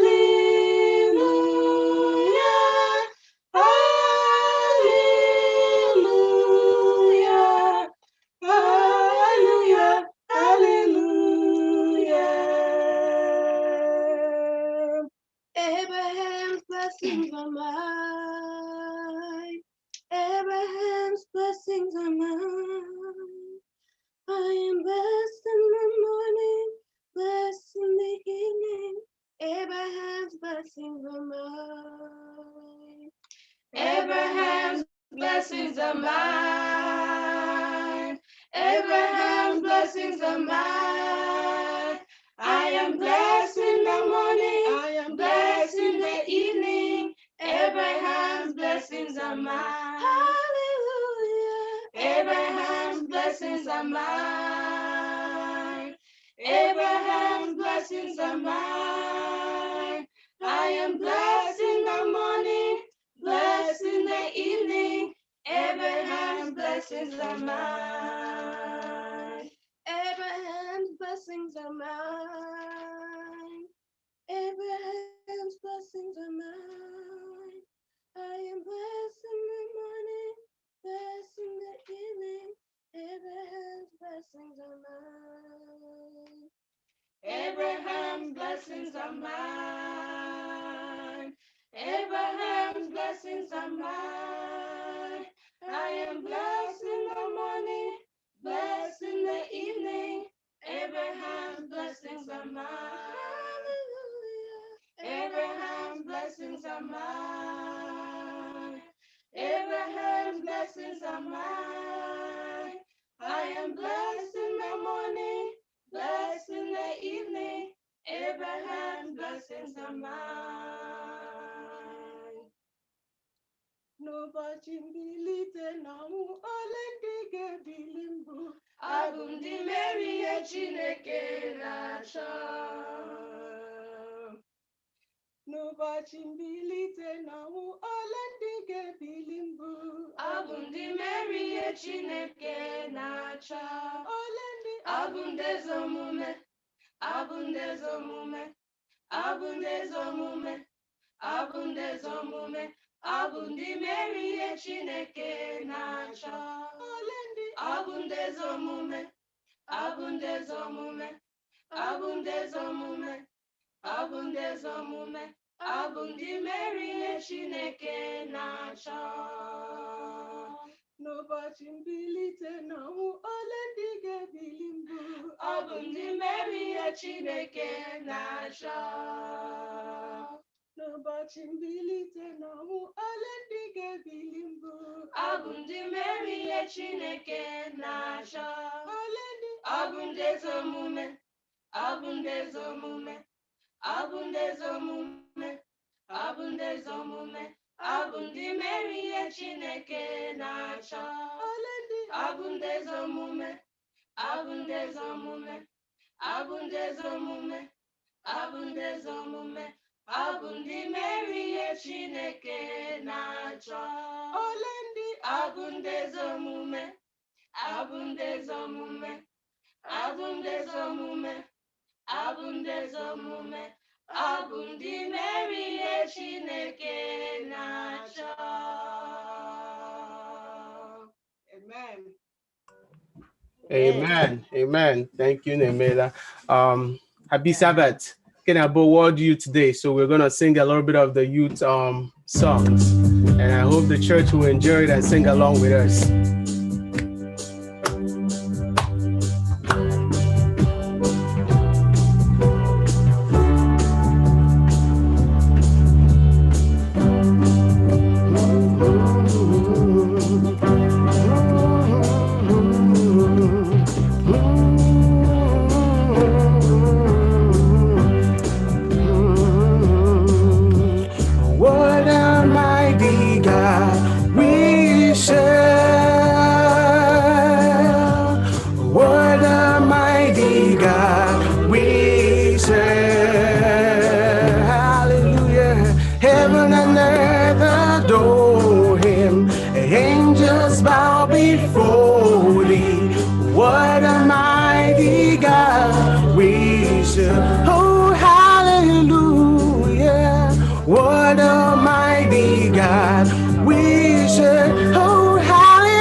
Oh, hallelujah, what a mighty God we serve, hallelujah, what a mighty God we serve, hallelujah, heaven and earth adore him, angels bow before thee, what a mighty God we serve. I have decided to follow Jesus.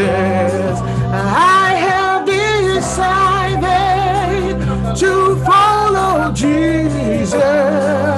I have decided to follow Jesus. No turning back, no turning back. Oh, I have decided to follow Jesus. I have decided to follow Jesus.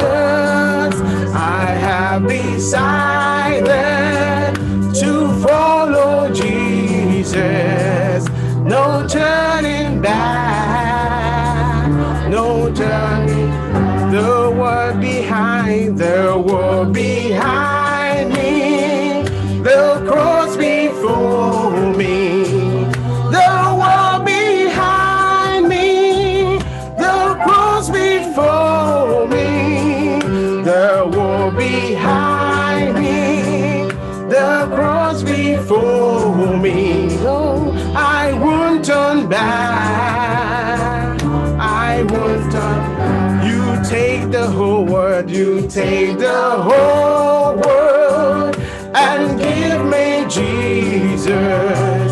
You take the whole world and give me Jesus. You take the whole world and give me Jesus. Oh,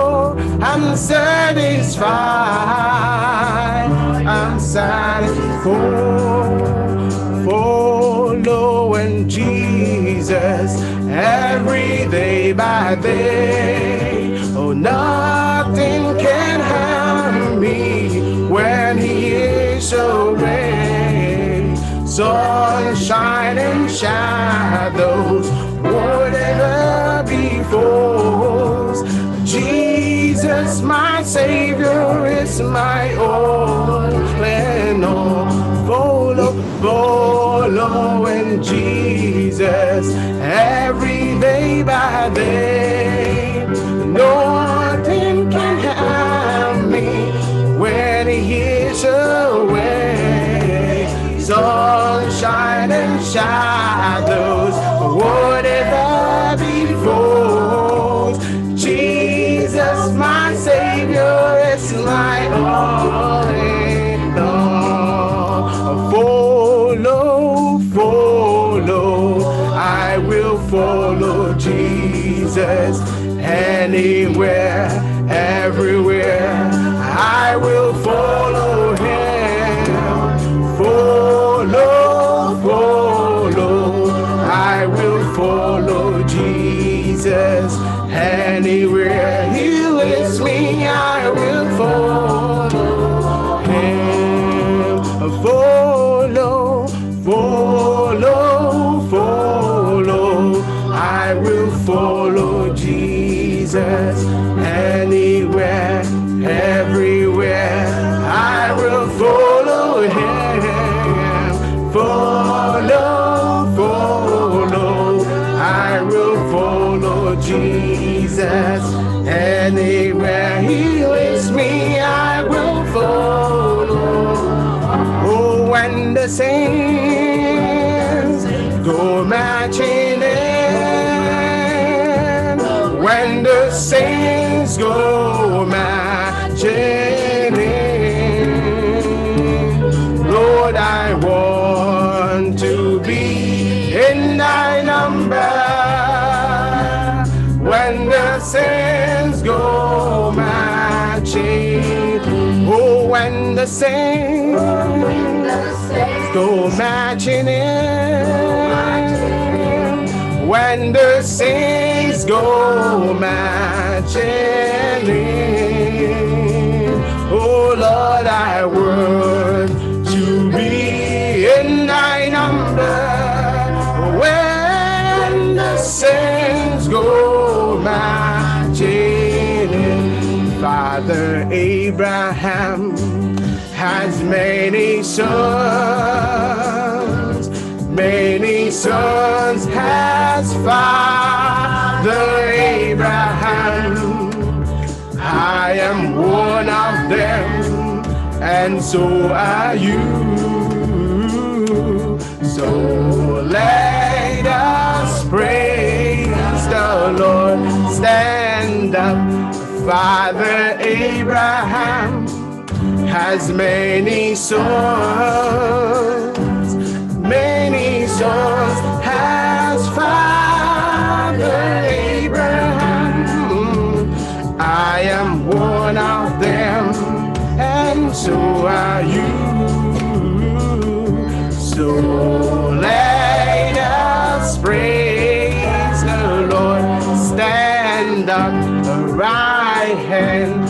Father Abraham has many sons has Father Abraham.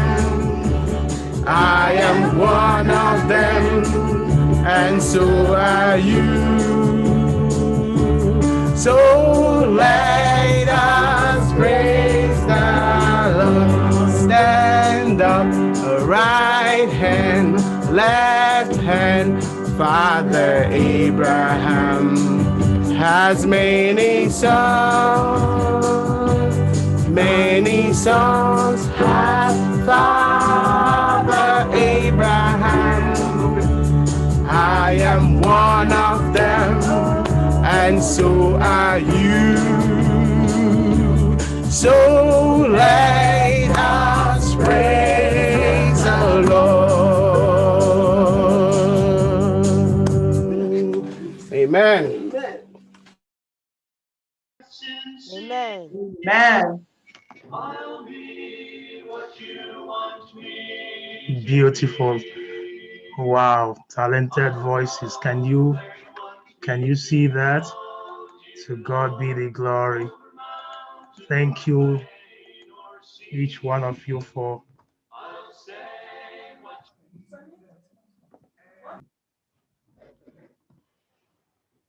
thank you so much for the musical. That was wonderful.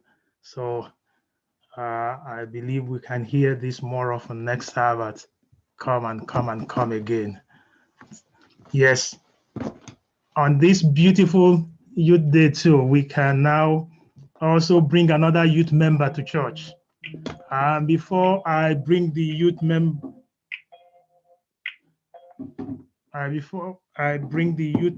let me go ahead and welcome everyone to church here. And I can see all of you joining from everywhere. And but let's take particular joy in seeing our brethren who traveled to Nigeria. I see the Wokochas who were there.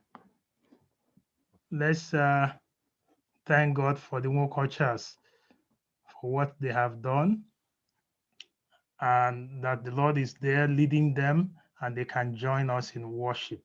To God be the glory. And the Bill Wokoma, Ihani, and all of you in that choir there. We need to know the name of that choir, by the way. So thank you. And then the Evos also thank you for the wonderful rendition. And to everyone, I will not be able to call all your names now. Please just know that in the name of the Lord, we welcome you to FirstIgbo Seventh-day Adventist Church. And I pray that the Lord will be there. Chimoba, you did an excellent job with welcoming everyone. So let's turn over now to the newest member who is coming to church today. And the Lord has blessed us that our own Omasirichi Nadia Oluwaseyidara Chidemma Omeade is coming to church today. Not is coming, Chidemma is here in church. And saints of God, let us praise the Lord that we have her in our midst.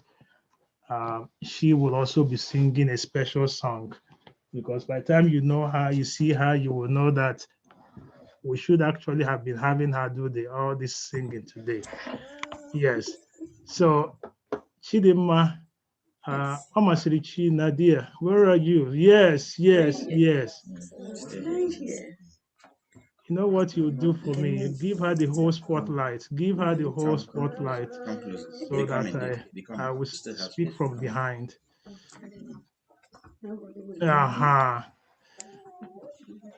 We give God the glory. The Umadis will welcome you. Oh, Nadia, don't yawn yet. Rather, talk now.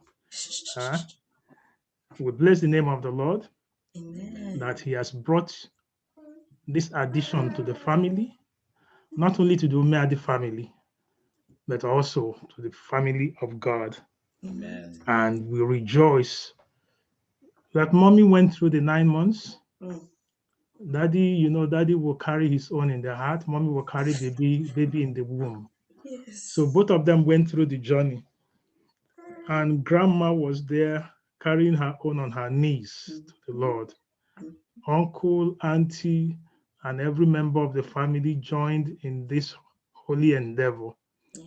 And sense of God, what we're seeing is the result of fervent prayer, goodness of the Lord, answered prayers, and we are here to celebrate the arrival and the dedication of Omasirichi Nadia Oluwaseyidara Chidemma Omeade. And I know mommy has a story Mommy, in 1-2 sentences, go ahead, just give us the praise that the Lord has done. And by the way, if you don't know the Umadis, this is that, will I call it the angelic voice that will always bring and sing. And after, that's why you know why I said that Omasirichi would also be singing her own, because like mommy, like baby, and the rest of the family. Go ahead, my sister. Amen. To God be the glory, great things he has done. I want to thank God for his greatness. When I got pregnant for Omasirichi, it was a miracle. We just got back from, I think, from Nasina camp meeting. I didn't even know I was pregnant, but then only for me to find out, oh, I'm pregnant. And then coincidentally, it was the week after that I was to start, I transferred from my old job to my new job. So I was working day shifts, I was pregnant, I was sick throughout. But just 2 months into my new stay, my boss said, oh, there's a night shift opening. So I said, I think this will be better for me, because I realized I was more sicker during the day, but at night I was sick too, but it was bearable. And I heard that more of the nurses at night were nicer. So I said, please, can you transfer me to the night shift? And they agreed.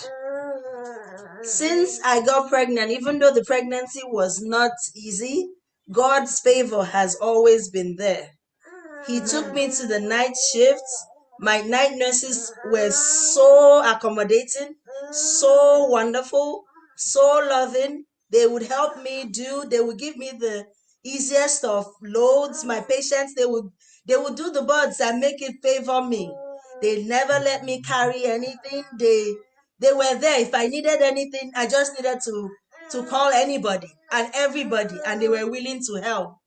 The unit secretary would not even let me lift a pin. If I needed anything moved, he would move it. Even if the aides needed to clean a patient and the aide was not there, they would come and help me. So God just used her to, and even now, every time I go to work, they're always asking me, how is she doing? How she is their baby, she's not my baby. And I just want to thank God that my mom was around, because it was not easy. I couldn't eat. I couldn't sleep. My migraines were horrible, but there was nothing I could take. I managed to work till I was about 35 weeks, and then the neurologist said, no, I have to pull you out. This is not going to work. I was almost admitted, times without number. I was in the hospital. But God just kept me and kept this young lady. And when she came, she just came. I woke up early in the morning. I was in labor already. I got to the hospital at about 6:15. By 10 minutes past 7, Omasirichi was here. And that is why we named her Omasirichi, because that's how God wanted her to be. Obotu Omasirichi. And Oluwashindara, because God is still in the business of performing miracles. Amen. And Chimdimma, because God is always faithful. And coincidentally, her two grandmothers gave her the same name. They gave her Chidimma, and they did not know. They did not confer with each other, but that was the name they both chose for her. So Chidimma, God is faithful. And Nadia, because she's the light of God. God has been faithful in all in her life. And since we had her, it has been blessings, testimonies upon testimony. Our uncle is feeling better and stronger every day. So she has brought us joy. We are grateful to God for all that he has done with her. So we just thank God for Nadia. Amen. Amen. Amen. And I just wanted to say something briefly about, how God blessed the whole process. She was born on March 12th. And she was born on March 12th. They came back home on the Saturday, which was the 14th. and then the next of March, and then the next week all the lockdown started. So we were like the last wave of it was after that period that, you know, if a woman had to go into the hospital for labor, she had to go alone. So God was merciful with us to allow us to be able to be part of that. And, you know, it was very surreal the day my daughter was being born. Just on the TV was all this, throughout the whole time we're there maybe, I don't know, 2 hours or 3 hours, something like that altogether. And the whole time, the only news on the thing was coronavirus the whole time. And I was thinking, what would this child be? You know, there's, you know, just something special and unique about her entry into this world. So continue to pray for her. Our prayer more than anything is that she grows up to love the Lord with all her heart, soul, mind, and strength, and that God will use her for His purposes. Thank you. Amen. Amen. Amen. Amen. March 12th. Okay, and today is March 20. Praise the Lord. Yes, no wonder she can join us to sing now. Okay, so let's go ahead, have that song, and then we'll have the prayer of dedication. To God be the glory. Amen. We'll be singing SDA H 100. Great is thy faithfulness. Great is thy faithfulness, O God, my Father. There is no shadow of turning with thee. Thou changest not, thy compassions, they fail not. As thou hast been, thou forever will be. Great is thy faithfulness, great is thy faithfulness. Morning by morning, new mercies I see. All I have needed, thy hands hath provided. Great is thy faithfulness, Lord, unto me. Pardon for sin and the peace that endureth. Thine own dear presence to cheer, to guide. Strength for today and bright hopes for tomorrow. Blessings all mine with 10,000 beside. Oh, great is thy faithfulness. Oh, great is thy faithfulness. Morning by morning, new mercies I see.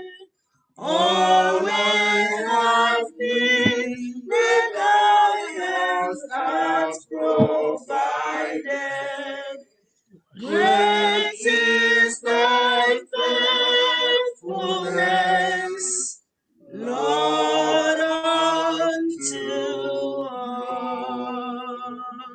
Yes, God, great is the faithfulness of the Lord to you, and that is what you are testifying, and that is what you're holding in your hands, the testimony of the goodness of the Lord, that God answered you, visited you, even when you least expected it, He visited you. And not only did He visit you, He led you. And today you can say, we have come thus far by faith, leaning on the everlasting arms. When even the hospitals and everything got closed, you were there. The Lord was there to make sure you will have the baby and come home safely. So we bless the name of the Lord. I will read this passage from Psalms Psalm 127, verses 3 and 4. It says there, behold, children are a heritage from the Lord. The fruit of the womb is a reward.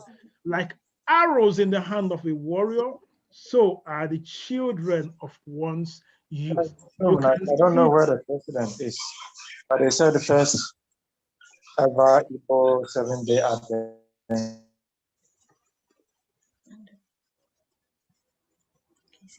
you can see church.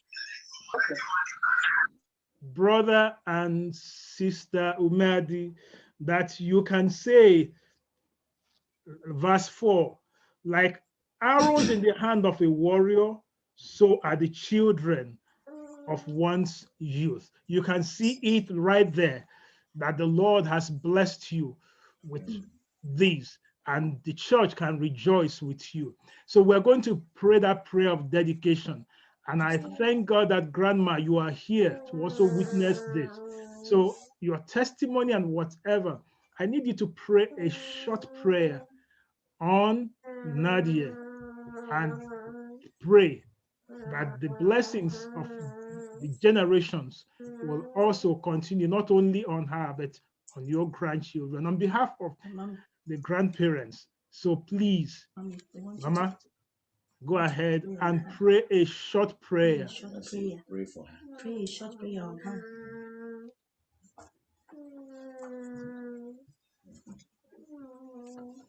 Let's bow our heads as we pray at this time.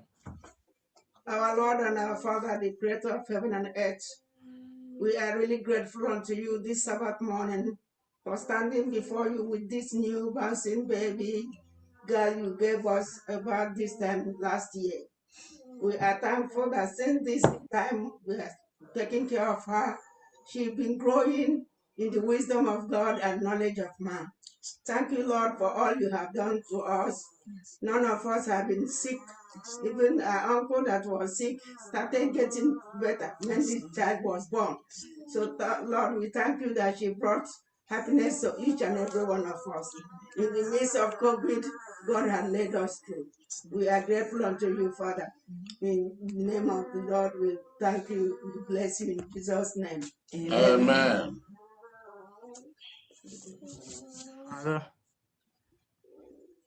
Okay, parents, please, I need you now to step forward. Both of you step forward. Okay, let me come out. That's it. You are holding the responsibility that the Lord has given you, an additional responsibility. You're holding in your hands that which the Lord will ask of you on that day. Where are the children? Just as he gave it, Nadia, to you by when you visited his house, when you went to visit to minister, same thing now. He's asking of you. This which you have brought to the house of the Lord, Nadia, remember, it's a responsibility. And I pray that the Lord will give you the wisdom, know how to train up this child in the way she will go. Let us pray. Saints of God, let's bow our heads.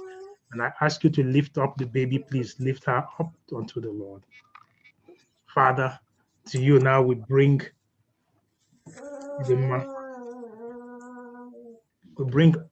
Omasirichi, Nadia, Oluwashindara, Chidemma, Umadi. The Lord, you have given her unto the Umadis as an addition to your blessings, letting them know that your blessings are still flowing. Your blessings are never dry. They are ever sure, they are ever true, and they are new every morning. So we bless your name that they can testify of how you gave them this baby, how you led through, and how you blessed in everything. So now we bring her onto you. The grandparents have been able to pronounce their blessings on her. We also pray that, Lord, your blessings will continue to be her portion every day of her life. Lord, whatever she steps out to do, that you will make her a blessing. That as she has brought blessings already, that they can testify, Uncle was sick, but when Omasirichi came in, Uncle began to get better. and much better. So, Father, we pray that that will be the portion of her life, that whatever and wherever she goes, she will radiate your blessings and radiate your light in whatever she does. For the parents, we pray for knowledge, wisdom, and understanding. To the siblings, that they will now live together in unity. But above all, that this family will now remain together in you. So at this time, as they lift up this baby unto you, I pray, Lord, that you, who is the creator, the author and finisher of our faith, that you will bless and take her to be your daughter. Amen. Pronounce her names, Masirichi, Nadia. Go ahead and pronounce those names, parents. Masirichi, Nadia, Oluwashindara, Chidema, Umadi. Dedicate her now in the name of the Father, Amen, the Son, amen, and the Holy Spirit. And let everyone say, amen. Amen. Amen. Amen. The Lord bless you. Amen. Go. Remember, the Lord will ask of you on that day, where Chidema, and please be ready to present her to the Lord and with her rest of her siblings. Do that, and the Lord go with you in Jesus' name. Amen. Amen. We'll go forward now and worship the Lord. Bless us all. Thank you. My namesake.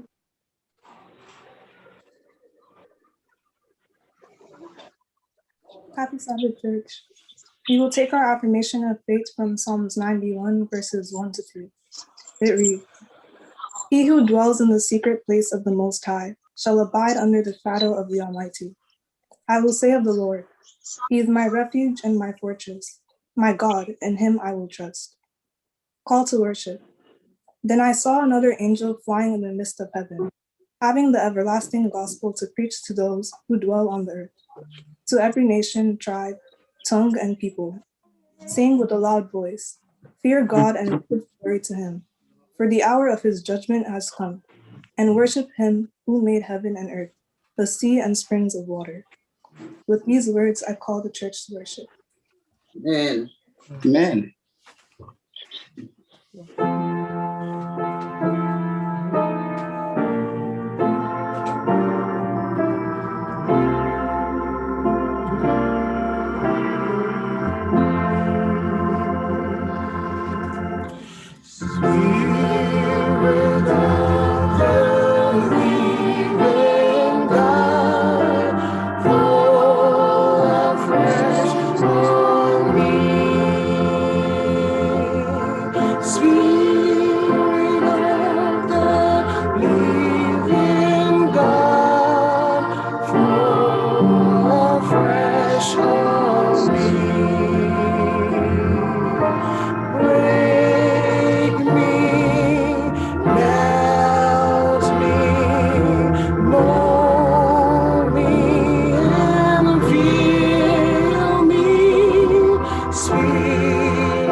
That's a good luck. Go ahead.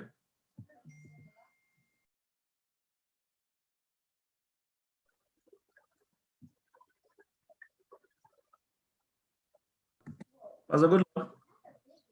Okay. Go ahead. Invocation. All right. Dear Lord, I ask that thou bless your children, that today, as they have gathered before you, Father, the memory shall ever linger in their hearts, because you are going to bless them to the uttermost. Thank you, Lord, that today's worship, Father, you will use it to change the lives of people, those who have purpose to help and to save. I pray in Christ's name. Amen. Amen. Amen. Announcing him, please. Opening hymn is taken from SDH 492. SDH 492.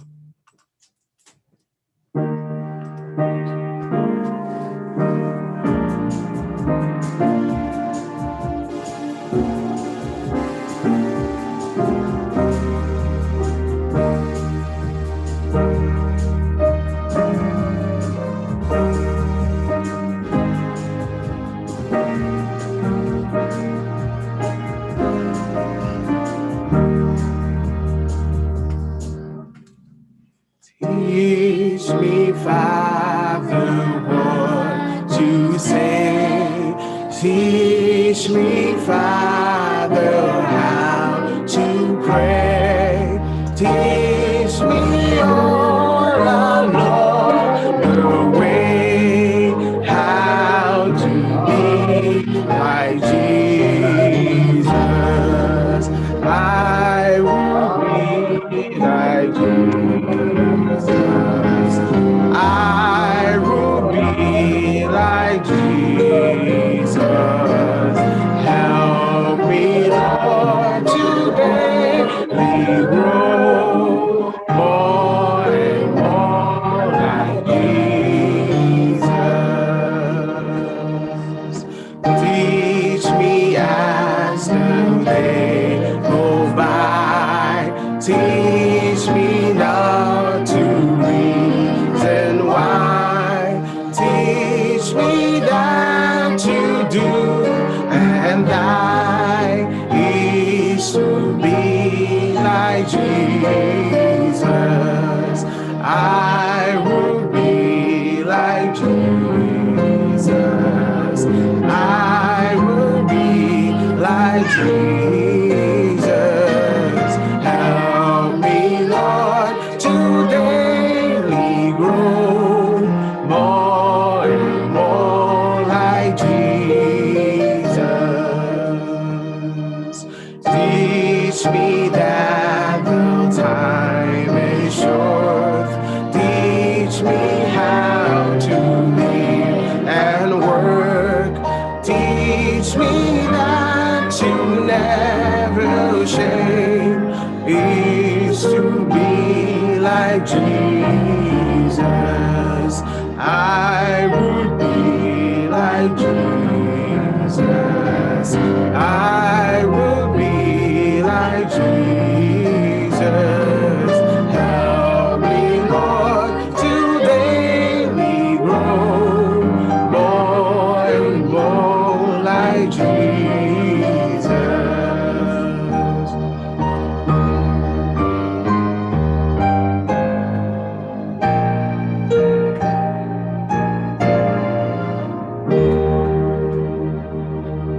Teach me how we may be one, like the Father and the Son.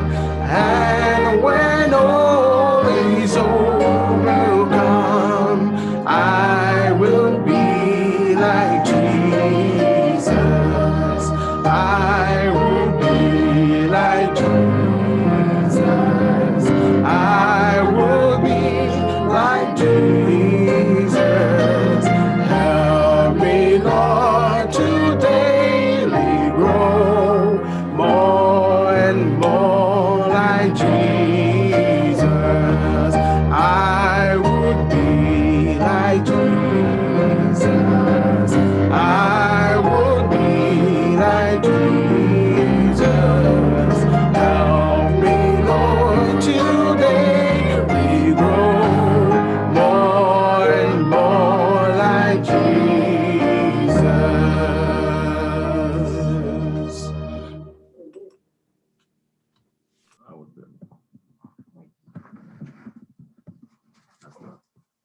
Our Bible reading is taken from 1 Samuel chapter 13, verse 13. And Samuel said to Saul, Thou hast not kept the commandment of the Lord thy God, which he commanded thee. For now would the Lord have established thy kingdom upon Israel forever. May the Lord bless this reading in Jesus' name. Amen. Amen. Amen. Beautiful. Amen. Amen. Amen. Amen.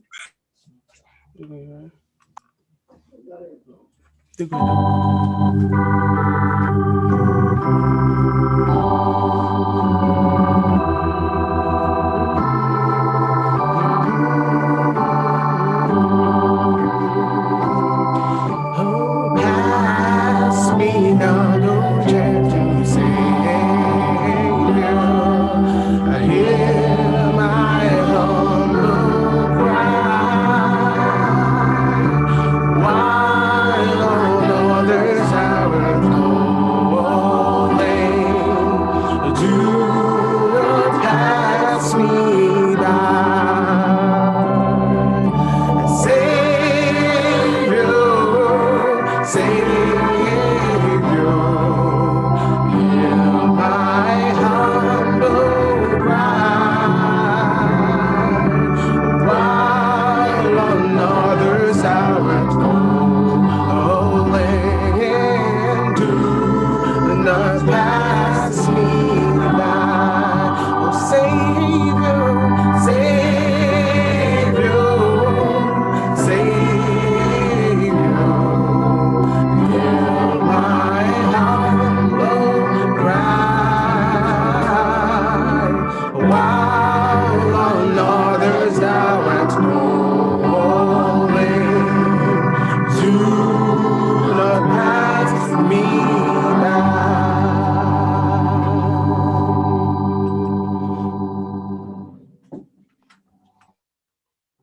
Dear Lord, we thank you for this blessed Sabbath day. We thank you for giving us the chance to gather together even amidst these troubling times. Thank you for putting food on our tables and a roof over our heads. Many people have lost their jobs and aren't getting any income, but you haven't let that happen to us, Lord, and we thank you. Many people have lost their lives as well, Lord, even amongst this church, even amongst this family. But let your will be done, Lord. It may be confusing now, but we know you have a plan for each and every one of our lives. Lord, please help us to come closer to you. You know our troubles and the things we keep in secret. So Lord, please help each and every one of us, Lord. Please continue to guide and protect us. Also, please be with the speaker and his family, Lord. Let their message touch all of us and be impactful in our everyday lives. Even after church is over, please help us to continue doing your work in the public and in secret. By your power, all things are possible. As you know, today is World Youth Day, celebrating our youth who are the hope for the future. Please help them to be raised in the right way, studying your word and God-loving. Thank you for listening to our prayer. In Jesus' name, let everybody say amen. Amen.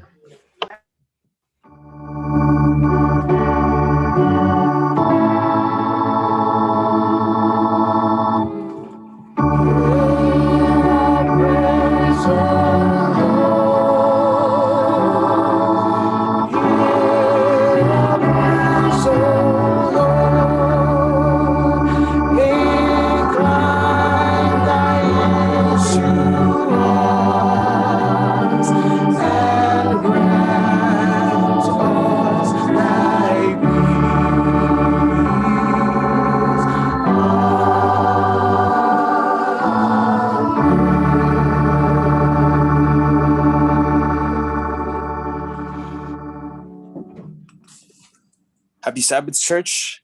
It is now time for our tithe and offering. So due to certain circumstances and that we are all home due to COVID-19, it's sad that we cannot worship together in the church, right, due to safety and protection of ourselves. But God has made it able for us to still give back to what is owed. So if you see on your screen in a couple of seconds that there's ways for us to give our tithe and our offering is coming up. So as you can see on the screen, there's two ways that we can give our tithe and offering. One way is through online giving, and the other way is through our church Zelle. Right, so the number is there and the email is there as well. All right. So there's two ways for us to give our tithe and offering. So feel free to use those two ways. And in the meantime, I will be reading a text from Malachi 3 verse 10 while we get ourselves together. All right. Bring all the tithes into the storehouse, that there may be food in my house, and try me now in this, says the Lord of hosts, if I will not open for you the windows of heaven and pour out for you such blessing that there will not be room enough to receive it. Amen. Let us pray. Loving and gracious and mighty Father in heaven, I want to thank you for this blessed Sabbath day. I want to thank you for giving us so many undeserved mercies, Father. Lord, we have now brought our tithe into your storehouse. Lord, bless this tithe. Bless us. Bless what we have given back to you, what is owed to you. Lord, it says that we should give unto Caesar what is owed to Caesar. And we have given unto you what is owed to you, Father. Bless and guide us, bless and protect us. Be with us during these treacherous times. So many things are happening, Father, but we know that no weapon of evil will fashion against us once we believe in you, once you are on our side, Father. Continue to bless us, continue to be with us, continue to guide us, Lord. In your gracious and blessed name I pray. Amen. Amen. Amen. Amen. Yeah, thank you, everybody, for your presentations. Just before I introduce the speaker of the day, I just want to remind us that there will be men's ministries meeting next week. Next week, there'll be men's ministries meeting, and that meeting will be, the host will be De Chika and Promise Akogu. Chika Nwogu and Promise Akogu. And then we remember that there's one other announcement I was reminded. I think I've forgotten, but if I remember it also before the church closes, I'll bring that to you. This is the time that we know the person that will be presenting the message of the day to us is somebody that most of us may know, and some of us have known him too well. Pastor Goodluck, welcome to FirstIgbo SDA. Pastor Goodluck is is currently the president in Nigeria. I happen to know Bro Goodluck for over 20 years now, and Bro Goodluck was born into an Adventist family in Umuahia. I used to call him Bro Goodluck those days, and today he is also Pastor Goodluck Alozie. And Pastor Goodluck Alozie is married to Shepherdess Alozie, and they are blessed with 2 children. Pastor Goodluck, you have an echo coming from there.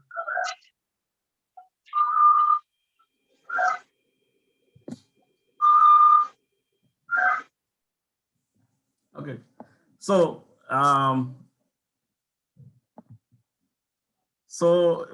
as I said, he's married with the shepherdess Yetunde Alozie, and they are blessed with 2 wonderful children who are already in Bangkok University at the moment, and their names are Desire and Cherish.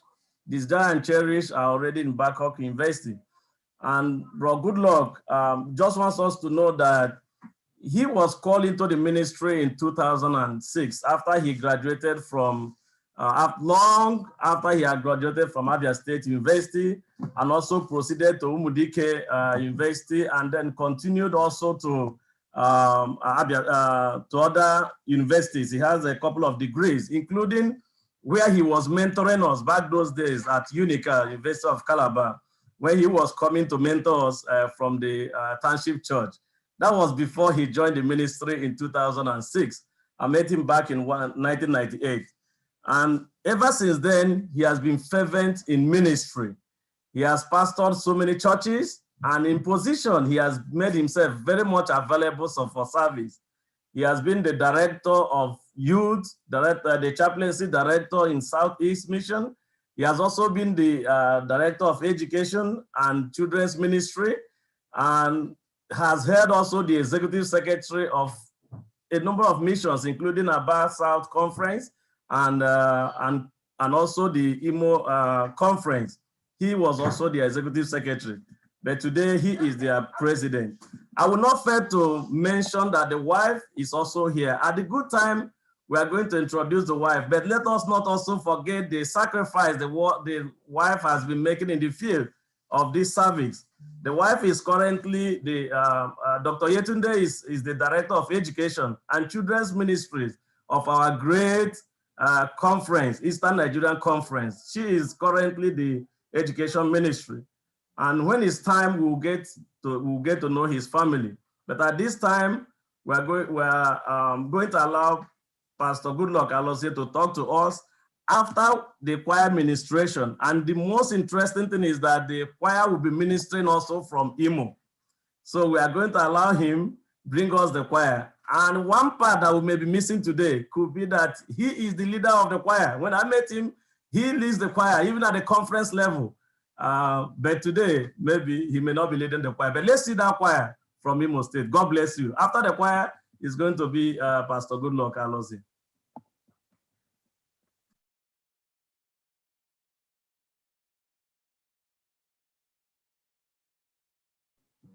Please, it's the time. You have the codes.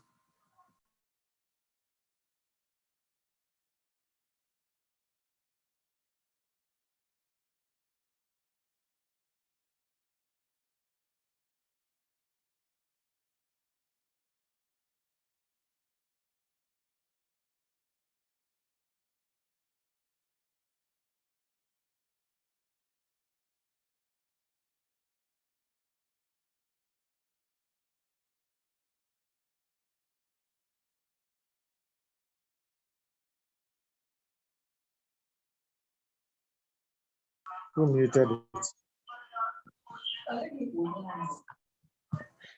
Is it coming on?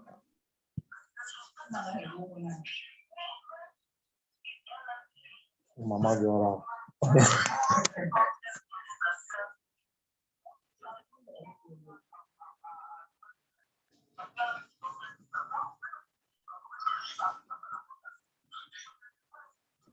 Is it coming through?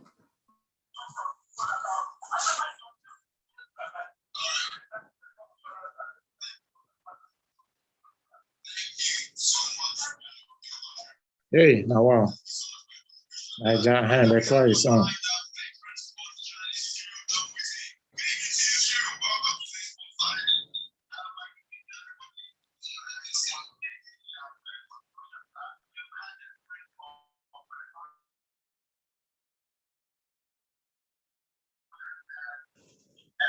Oh.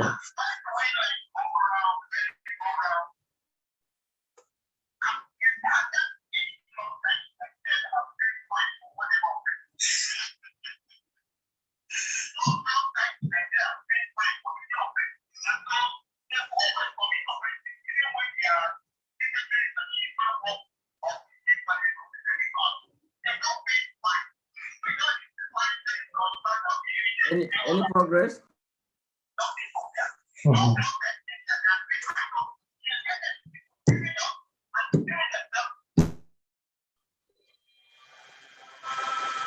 Okay, maybe at the end of the message, you might. Okay, play.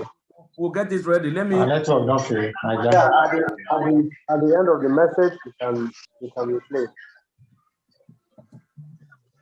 Hello? Are we there?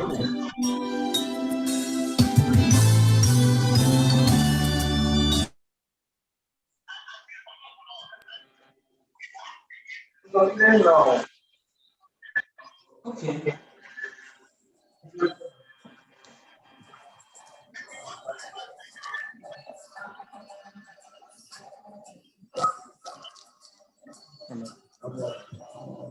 Oh. Okay.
Go ahead, Pastor.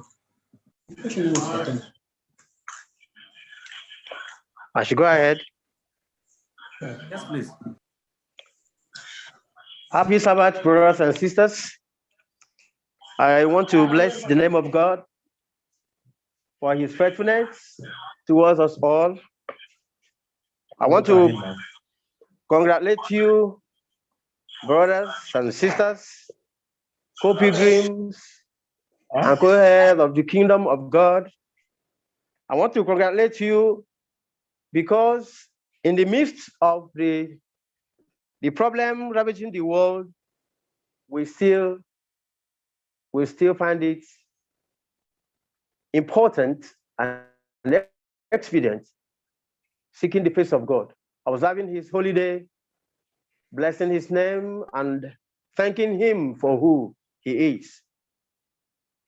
You rightly said, I have a lot of friends, a lot of associates who I cannot mention one by one. Some of them I have seen on screen.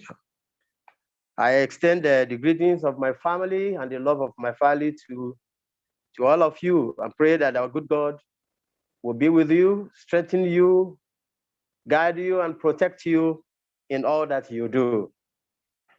For today, we are going to consider what is written in the first book of Samuel, chapter 13. And let's bow in prayer to seek the Lord's blessings. Dear Lord, we thank you for this hour. We thank you for the privilege of worship. We thank you for your love. We thank you for the grace that thou hast given to us. Most especially, Lord, we thank you for making us your children. Even though undeserving, even though unlovable, or you have loved us and has gone this far so that we can know you, so that we could be called children of God.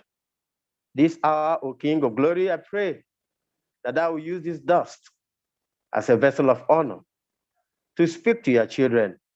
Anoint my lips, Father. Anoint the ears and the hearts of your children, that we will speak and hear unto salvation, not unto damnation. We pray in Jesus' name. Amen.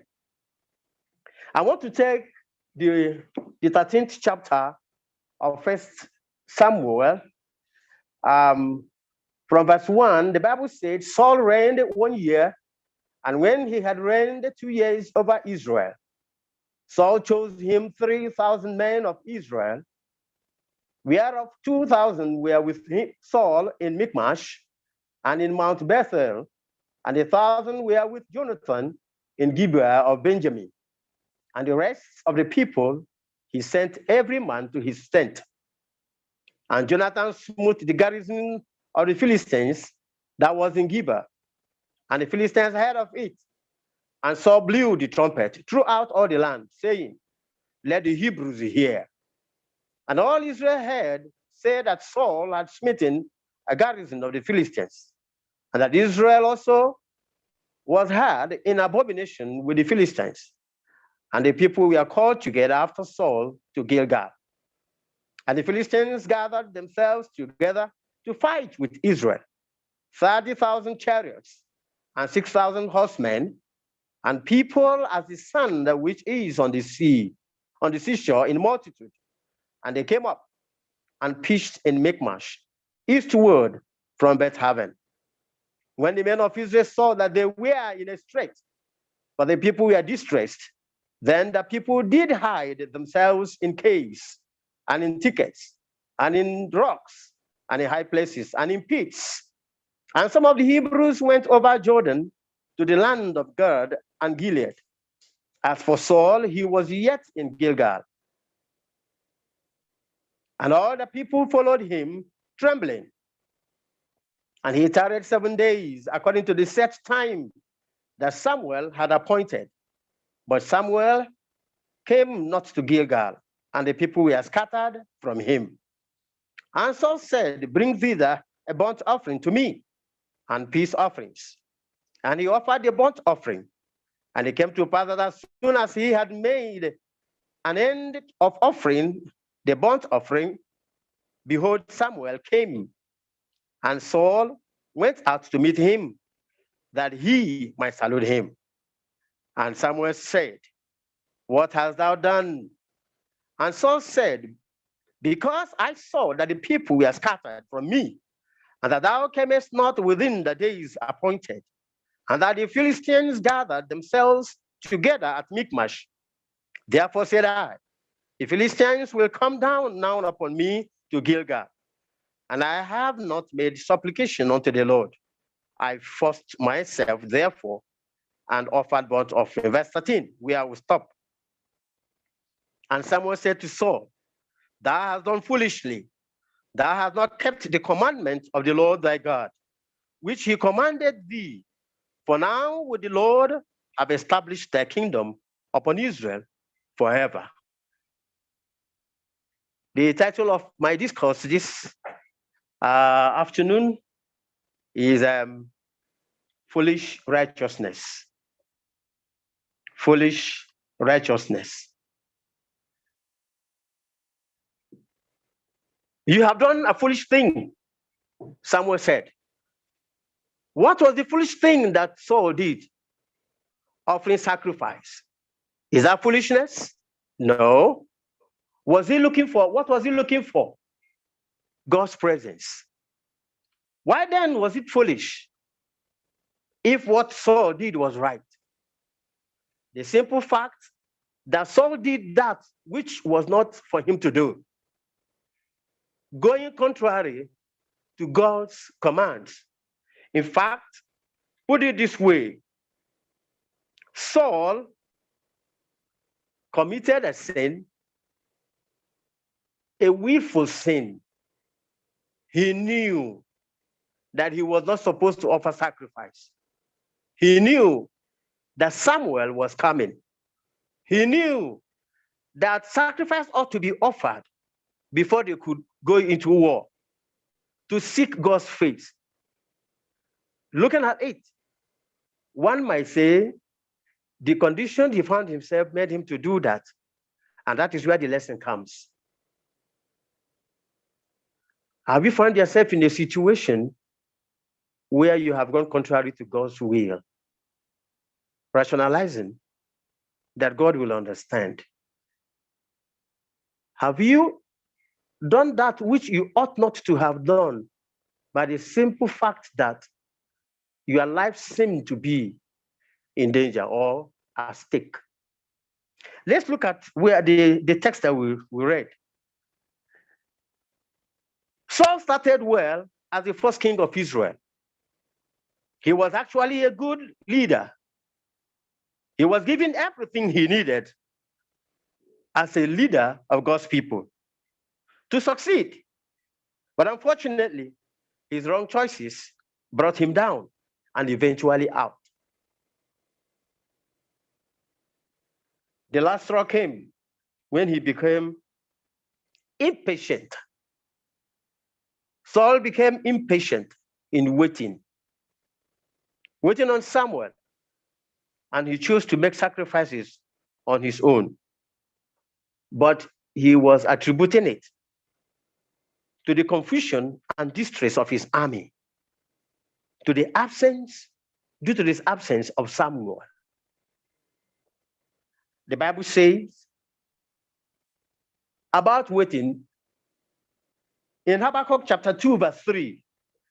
The Bible says, for the vision is yet for a time, and it shall shoot forth at the end, and not in vain. Though he should tarry, wait for him, for he will surely come and will not tarry. God is in the business of fulfilling his word. God is in the business of doing that which he has said he will do, no matter the time. I remember when Lazarus died. Jesus heard that Lazarus was sick. And my Bible said, as in John chapter 11, the Bible said that Jesus tarried after hearing that Lazarus was sick 2 days. Jesus knew that Lazarus had died. He stayed 2 days. By the time he got to Bethany, 4 days was already gone. But because God's timetable, God's timing is not our own timing. There is no time that is too late for the Lord. Lazarus was resurrected because God is in control. God is time. A song said, it is not time that flies. It is not time that dies. It is we that are flying. It is we that are dying. Child of God, it is your place to wait on the Lord. It is your place to say, this is what the Lord has said. And if God has said it, that is what he will do, and in his own time.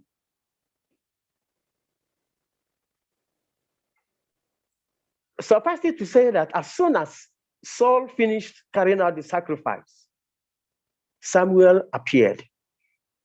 It was by God's providence that Samuel did not come the time Saul expected him to come, because God was working out his purpose. If Saul had not depended upon himself, his strength and what he can do, if Saul had remembered that it was the Lord who called him It was the Lord who told Samuel to anoint him king. If Saul had remembered that God is the owner of Israel, that nothing escapes his eyes, if Saul had remembered that he should depend on God, upon God, and God's own time and will, Saul wouldn't have made the mistake he made, and the Lord would have established his kingdom forever. That which he chose to do, that he thought it was right, became evil. It became foolishness. And that righteousness was not acceptable before God, because God knew the motive. God knew that Saul did not carry out the sacrifice because he actually wanted to appease him, but Saul did it because he felt he was in control. Saul thought that the battle belonged to him.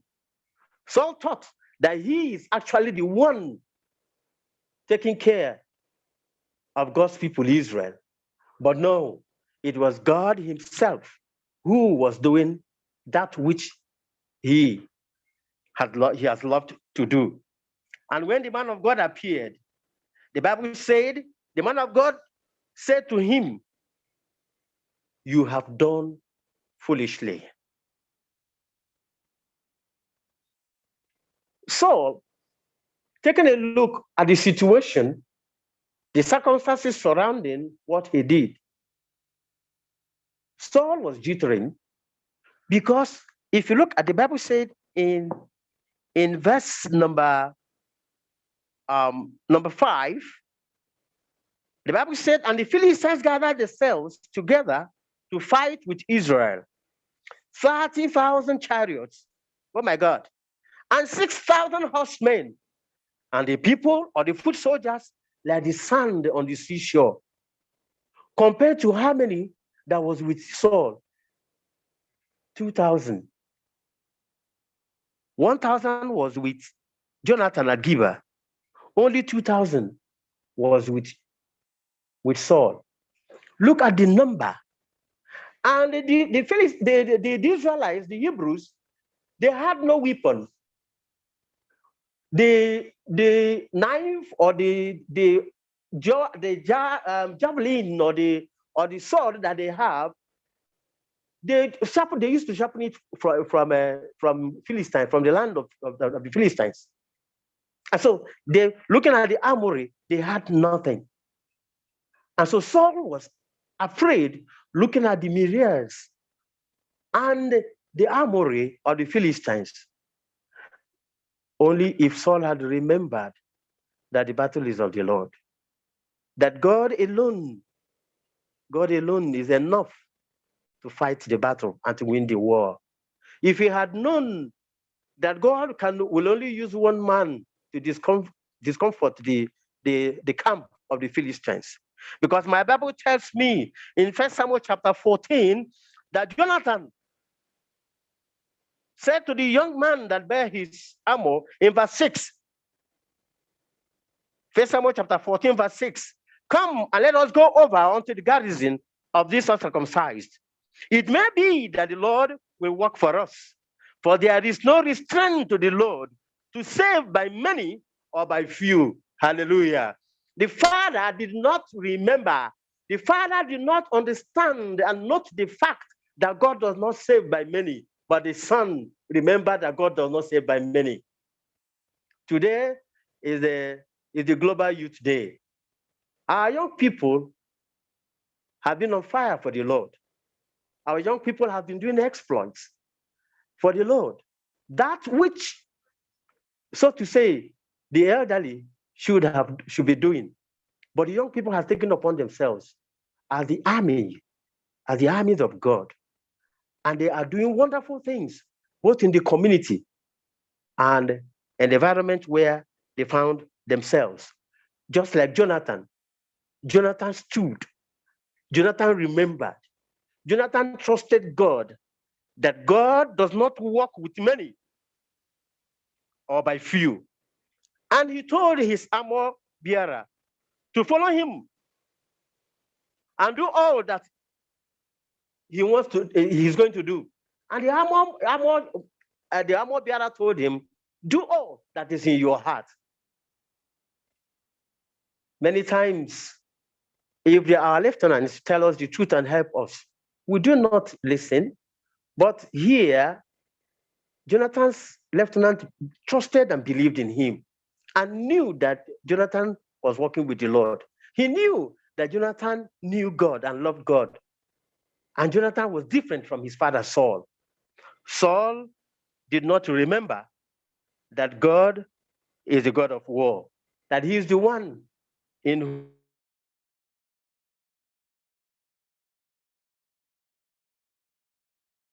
Biara followed him. The Bible said that Jonathan told him in verse 8, behold, we will pass over unto these men, and we will discover ourselves.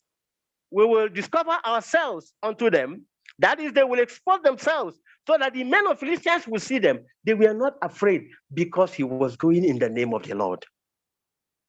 Because he knew that he can confront whatever danger because God is there. God is with him. He said he will not hide, that he will comfort. He's going. They will see them. And then he told him, he said, if they say thus unto us, tarry until we come to you, then we will stand still in our place and will not go up unto them. But if they say thus, come up unto us, then we will go up, for the Lord hath delivered them into our hands, and this shall be a sign unto us. Hallelujah. Let me tell you, those who wait upon the Lord shall renew their strength. They shall run and not weary. They shall mount up like eagles. The Bible said that if we trust the Lord, we will do exploits that ordinarily will be a surprise to many. Friends, there is a common thing going on in the world. Since 2019, there has been this pandemic, the COVID-19, and a lot has been happening. We have lost so much. We've lost so much, both financial, even emotional. We've lost our loved ones. I heard that even last month, our church lost one, and we are still mourning. This situation, what do we say of the Lord? Do we question if God is still God? Do we ask why did it happen? Did we ask why did God allow this to come? Is God still God? Is he still in control? Yes, he's still in control. Yes, he is in charge. Yes, he's not an absentee landlord. The earth and the fullness belongs to him.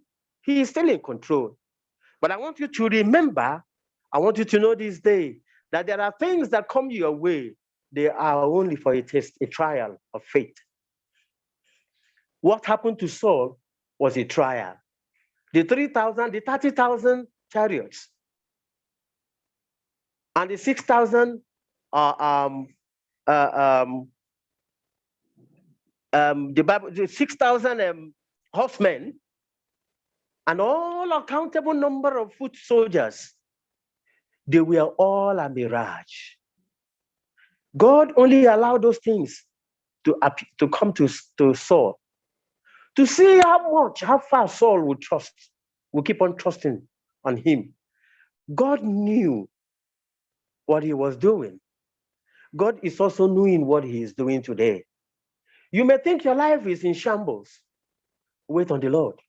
You may think God don't know what he's doing. Why am I suffering? I have been in the United States. I have been struggling and trying to see how I can get residency, to see how I can live comfortably. I am here to better the lot of my home down in Nigeria.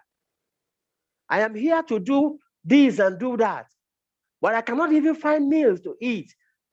Paying bills is difficult. God, where are you? No, God is still on his throne, where he was or where he is when Jesus died. He is still there and will continue to be there. He has set in motion everything that he wants to do. There is time. Just as many people are saying, things have been the way from the beginning. Where is the promise of his coming? Oh, yes. The Bible says in Habakkuk, it may delay, it may tarry, but it will surely come. Friends, The night, the darkness may be too long. The darkness may be too long. It may be causing excruciating pain for you. It might be making you very, very uncomfortable. You may have found yourself in a situation where, I cannot do anything. I am incapacitated. Oh yes, I can't use my hands. I can't use my legs. I can't even move about. I cannot do what I'm supposed to do. God is on the throne. Child of God, wait on the Lord. Wait. There is time. He has time for you, and he will surely hear your cry. The Bible has told us in Revelation 21 that God, from verses 1 to 4, verse 1 through 4, that God will make all things new. And one of the good things the Lord will do for us is that he will wipe away all tears from our eyes. There will be no sorrow. There will be no death. There will be no pain, but we shall all rejoice. It will all be rejoicing because God himself will be in our midst. And more so, he will cause us not to remember all the pains of the past. Not unto us. It's not about us. It's about God. Revelation chapter 4:11 says, "Thou art worthy, O Lord, to receive glory, honor, and power and majesty. For thou hast created all things for thy pleasure. They are and were created." You are created for God's pleasure. You are made that God may be glorified. And if you are suffering, unquote, God gets glory in it. Child of God, you are fulfilling the destiny, the reason why God has brought you on earth. Remember that he will not forget because he will reward you accordingly. I know very well that our God is faithful and he will not go back on his words. Time may fail me, but I want to tell you the truth is that God can never change. Morning will soon break in your life. Those problems will soon fade away. Those problems, you will look for them and you will not find them. Just as Saul later did no longer see the soldier, the Philistines. The son was the one who even went into their camp. They never came and they never fought any battle. He first killed 20 and God discomfited the camp of the Philistines, and victory was theirs. Friends, God will fight for you. God will lift up his banner and his love over you. You will not weep for too long. Your weeping gives God glory. And if it gives God glory, oh, thank God. Thank God. Thank God that you are fulfilling your purpose on earth. And the reward will come to you. The Bible made me to understand that Saul lost that which the Lord had purposed for him. And God raised another in his stead. And that was David. And David walked with the Lord. David listened to him. David listened to God. David never did otherwise. He didn't go his own way. He didn't try to do the things that are pleasing to him alone, but he did that which was pleasing before God. His mind was always, Father, Lord, whatever the Lord says. If God says go, he will go. If God says wait, he will wait. And God gave him a heart of love, a heart that even loved his enemies, those that wanted to kill him. David never did that. But Saul even went after those that love him, those that think well of him, those that want to help him. Do not be Saul. Do not be Saul. Wait on the Lord. Ask the Lord to fulfill his purpose in your life. Ask the Lord, when things are going wrong, when things are happening the way it's happening, Father, what is your purpose? What lesson do I have to learn in this situation? Many people stay at home, and I know they don't go to their offices, they don't go to work, but they stay at home, yet they feed. Many are doing better, even at home, than when they were going out because of COVID-19. Ask God, what do you want me to do? He still speaks to us. Do not run before him. Allow him to be your guide. If you follow the Lord, you will eat the fruit of the land. You will enjoy you will be happy, and the Lord will bless you even with eternal life. Brothers and sisters, you are not worshiping today by mistake. No, you did not stumble into today's message. No, the Lord has purposed that you will receive the goodness that comes from him. If he can give up his son to die in our place, if God can allow Jesus, who is no sin, to be a sin for us, who has all the riches of heaven to become poor in order that we might be rich. If he could do that, even in the midst, in the position of our being unlovable and lawless, if God can do that, what then can he not do for you? What situation is it that he cannot? I do not know when, I do not know how, because it is always a mystery. The will of God is a mystery, but I know that my God can change situations. Only position yourself to receive. Do not doubt. Do not fret. Do not be afraid. Don't jitter like Saul. Do not allow impulsive spirit to restrain you from accepting what God has planned and purposed for you. Do not say like Saul, is it not just sacrifice? It is not just sacrifice. There is more to it. Besides, God had ordained who will carry out the sacrifice. Like I said earlier, yes, Saul was the king. Yes, Saul was the leader. Yes, Saul was chosen by God. Yes, but was he consecrated to carry out the sacrifice? No. Most times in our churches, there are things that we do. Sometimes we ask ourselves, why can't I even do this? Is that man better than me? After all, I am better than him in all respects. In eloquence, I am better than him. In all things, I am more educated than him. So why can't I do that thing he's doing? Are you consecrated for that? Are you consecrated for that? God is not the author of confusion.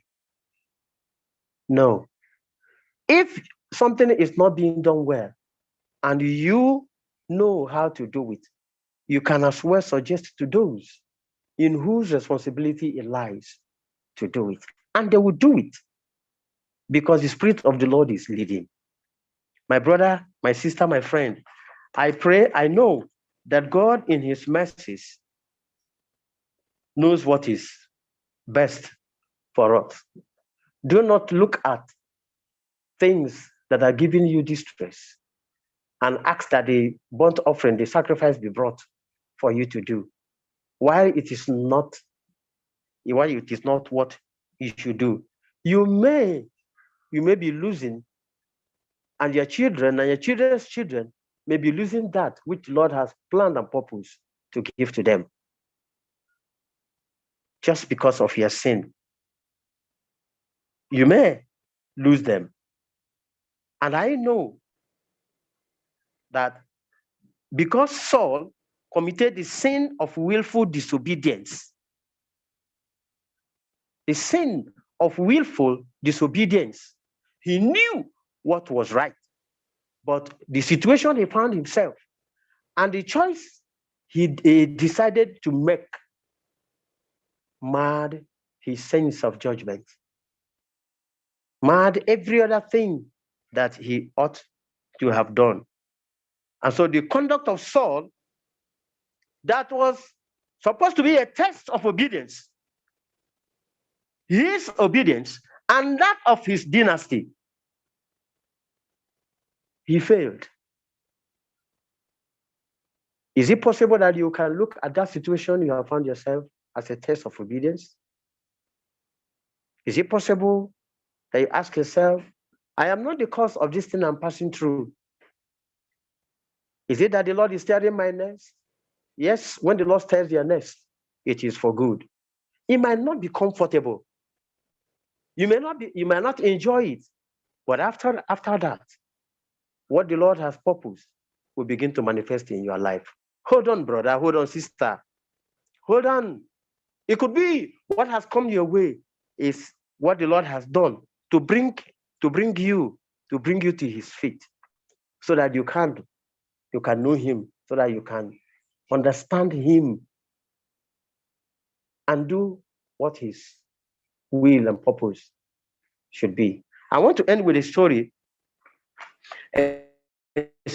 of a friend of mine who he was doing well, doing very, very well in business. He was very comfortable. And each time we talk to him, anyone talks to him about God, going to church and worship, he will tell you, man, I don't need that. I'm okay, I'm comfortable. But he has good, he's blessed and endowed with wisdom. He's a good man. He fears God actually, but he's not cut out for going to church, for worship and all those stuff. And so one day I called him and I told him, I said, my guy, this thing you are doing, one day you will look for all these wealth and you will not see them. He said, why? Where will they go to? I said, God will take them away. And then you will see how naked and helpless you are. We have been talking to you and it looks as if what everybody is saying is rubbish. As if heaven is not real. You think here is your own heaven because you are very comfortable. And he called me, he said, goodies, I should leave that thing. That he didn't cheat anybody. He didn't kill anybody. He's not after another man's wife. He's not doing, what's that? He doesn't smoke, he doesn't drink. So what wrong is he doing? I told him, but you do not give God his time and you do not honor God in what you have. It's as if you are the one that is making it all. He told me that probably I will take everything and give to God. Well, that's when I will be very happy. I told him, okay, let's see how it goes. But not too long, things started going down. He was still putting the same effort, all the efforts that he was making as before, he was still doing that. And he started struggling, and things are not moving the way it's supposed to be. He started selling some of his properties to see how he can put his business up. And when he started selling them, each time he sells and tries to look as if the thing is coming up, and later it will drop down. And finally, to cut the long story short, finally, he ended up almost selling where he was living, or where he is living, because he's still living there. But things were no longer the same. My friend then found the way to church. And he went to church. And today he's an elder of the church, in the Seventh Adventist Church, to the glory of God. And he has been crying and asking the Lord to help lift him up. One day he sent a text to me and he said, I cannot imagine how my life has turned out to be. But one thing I know and I am happy about is that the Lord has been faithful.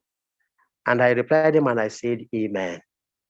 That is the testimony that I have waited for so long. And now now you are fulfilling God's purpose. Friends, you might be like my friend. You might be like him. Things are no longer the way it used to be, but God has used that situation to bring you down, to bring you to his feet, so that you can now begin to see life and reason life in a different way, to understand the lessons that you are supposed to have learned many years ago. It could be that the Lord will lift you up again, but I tell you that you will not beg bread. In the face of distress and hard times, do not neglect God. Find him, get closer, And I know that our faithful God will surprise you. Our faithful God will give you peace. He will give you fulfillment. Do not worry. Do not weep if you have lost your loved ones.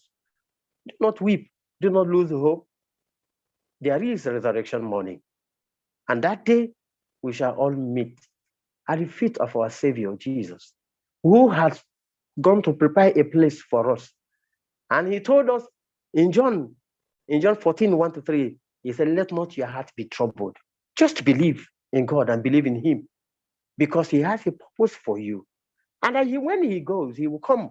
He will come for you and I. He will come for those who have been redeemed. He will come for those who have accepted by faith the salvation of Jesus.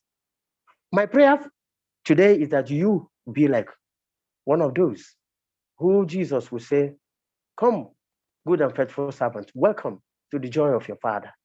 I pray that this be our experience wherever we find ourselves, in the mighty name of Jesus. God bless you all.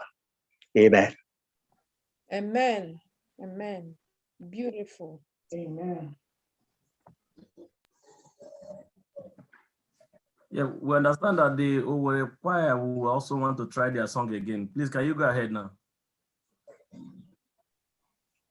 Call him.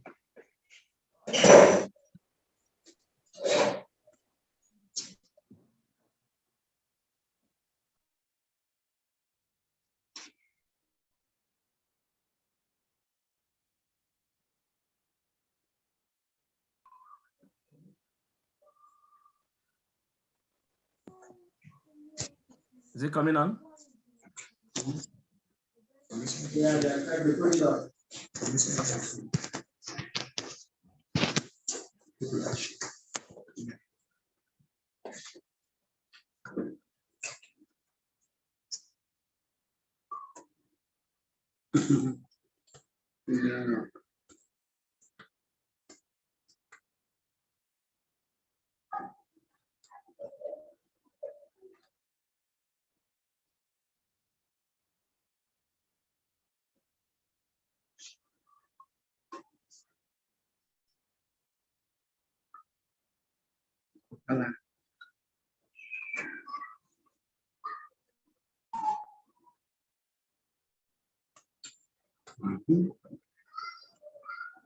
Next time,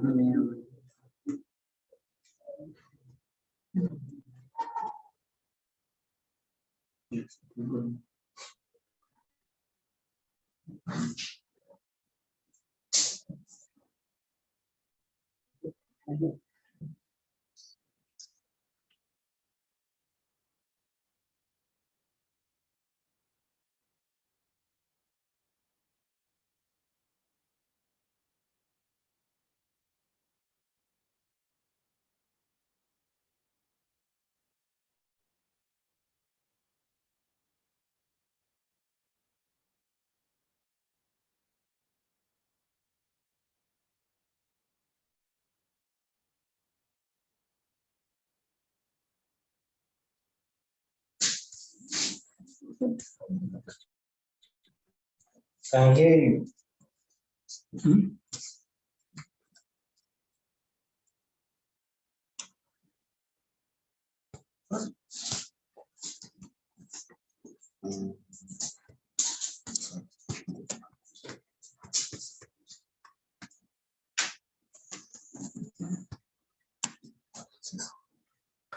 Video, small video. All right.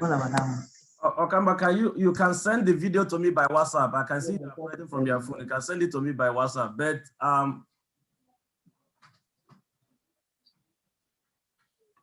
WhatsApp. You can go by WhatsApp.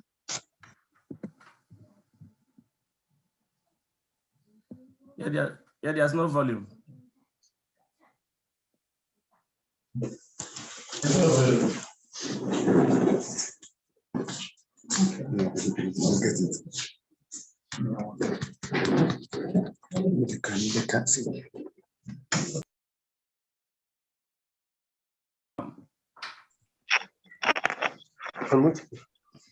I think maybe we can send it Okay, let's.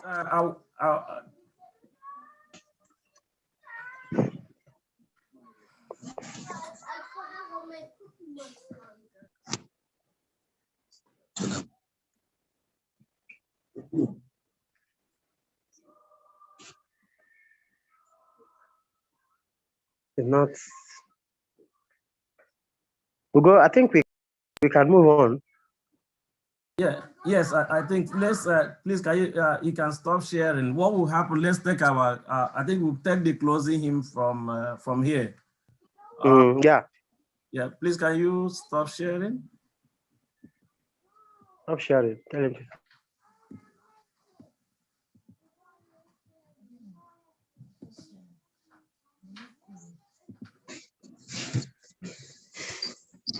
So, please, Devos, can you go ahead with the closing?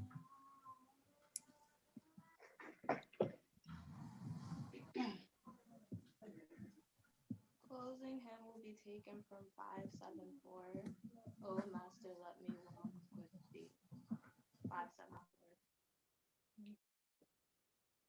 Oh, Master, let me walk with thee. Oh, Master, let me walk with thee in lovely paths of service free.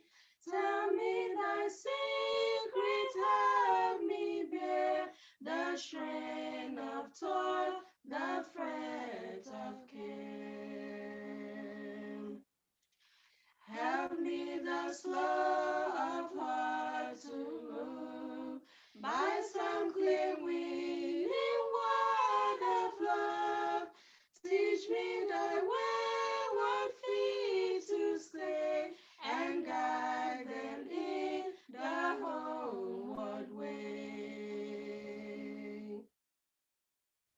Teach me thy patience still with thee, in closer, clearer company, in work the King's faith sweet and strong, in trust that triumphs over wrong,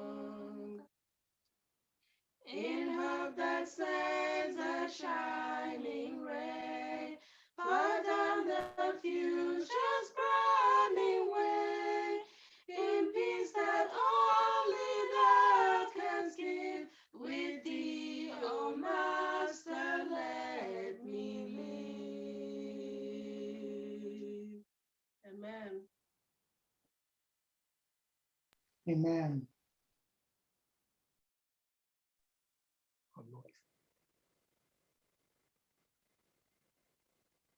Holy Father, we thank you for today. Thank you for the grace that has given to us to be part of today's worship. We only ask, Father, that thou help us to walk with you, to let you, O God, be our guide. Help us not to run before you in whatever situation we may find ourselves, whether in joy or in sorrow. Father, teach us how to follow you, that it may be well with us. May we not, oh God, because of the situation we find ourselves, run before you to be like Saul. But Father, may we always remember that all our battles, that you are in control, that you, oh God, will do that which is best for us. Finally, you will welcome us into thy kingdom, for that is your will and purpose concerning us.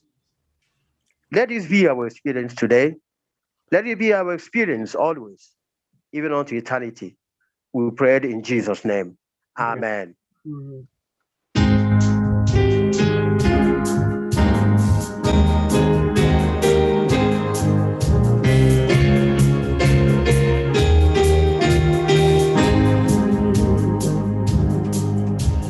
We have this hope that burns within our hearts, hope in the coming of the Lord.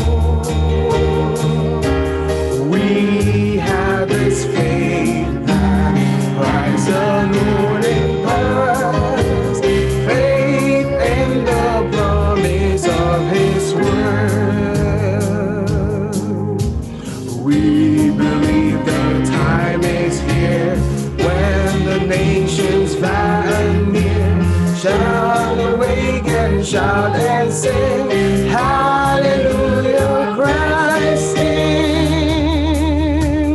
We have this hope that burns within our hearts, hope in the coming of the Lord. We believe the time is near when the nations far and near shall awake and shout and sing hallelujah, Christ is King. We have this hope that burns within our hearts, hope in the coming of the Lord.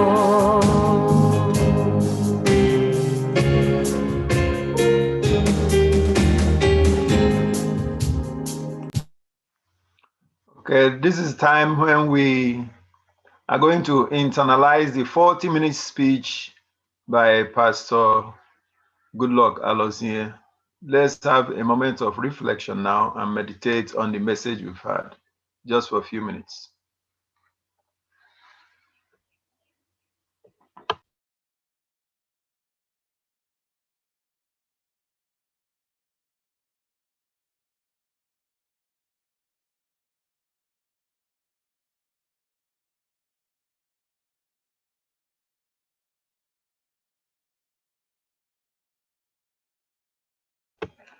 Amen. We thank God for his mercy and grace and for the blessing and for the ministry of Pastor Goodluck Alozie.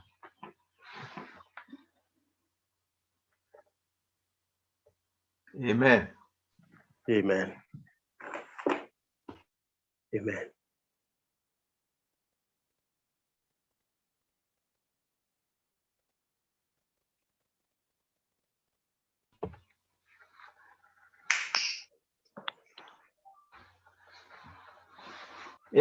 Yeah, Pastor Goodluck. Yeah. Happy Sabbath. Same to you, brother. Yeah. Happy day. Good to see you. Same here. Yeah, we want you to introduce your wife at this time so that we get to know her. Okay. My wife, sorry, she's not physically with me here. She's on a national assignment. She's at Calabar at Uyo right now as we speak. She left Calabar day before yesterday for Uyo, but I think she's online. She's online. Yetunde Alozie, I think they can put her up. You see her. Yeah, Ugo, can you spotlight her? Okay. Yeah, Dr. Yetunde Alozie, happy Sabbath. Can you greet the Church Happy of Sabbath God? to you. Happy Sabbath, God's people. It's good to see you all. And it was nice worshiping with FirstIgbo SDA Church. Amen. God bless you all. Amen. Amen. So, yeah, thank you, Sister Yetunde. Pastor Alozie. Yeah, welcome back. We would like to know the challenges you've had in your ministry and what you've been doing so far in Imo Conference. I learned you were newly elected in Imo Conference. I know you were somewhere in either Calabar or Akwa Ibom, but you are now in Imo Conference. How has the challenges you've been going on in your ministry and the successes and victories you've had, can you share with us just in a few minutes? Well, my brother, I want to thank God. I am not a professional pastor. I'm a pastor by calling. I actually studied food science and technology, and that's what I know. But the Lord, in His mercies, called me. I didn't know I would be in the ministry. I was working. I was doing well. I'm taking care of my family, as the Lord provides. But I discovered that I wasn't being satisfied. I kept on longing for something better.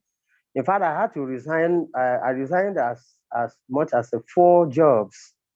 The last one I resigned at Port Harcourt as a factory manager in one company like that. And I picked up another job. I wanted to pick another one when I was called to lecture in Federal College of Education, Obudu, as lecturer 2. But my wife told me, no, that you will resign. You will still resign. Go and answer this call. Now, she told me that I had asked her 3 different occasions, supposing I'm in the ministry. He said, you can answer this call. The Lord is calling you. I will support you. And my success, I tell you, my brother, my success, let me say, apart from God, she has been of help. And she has been playing her own role and doing her own thing, her own way. And I thank God that even though I have been faced with so many challenges in the ministry, it is usual, it's normal. Challenges will come, but the Lord has seen us through. I left, I started from Calabar, defunct Southeast Conference. I left there to Akwa Ibom Conference. And from Akwa Ibom Conference, I was called to serve in Aba South Conference as executive secretary. I spent 2 years there as executive secretary, and then my home conference called me. I came home in 2017 to be the executive secretary of Imo Conference. And just our last constituency, December 10th through 12th precisely, they asked me to be the president. And like I told people, I told them there and then that I'm not the president of Imo Conference. God is, because that is his work. He's the owner of the church. I am only a servant, and the other pastors were all co-workers. That's the picture, and that's where we've been. And God has been faithful. God has been really, really been faithful. I must confess, he has been faithful. We have a lot to do. Imo is a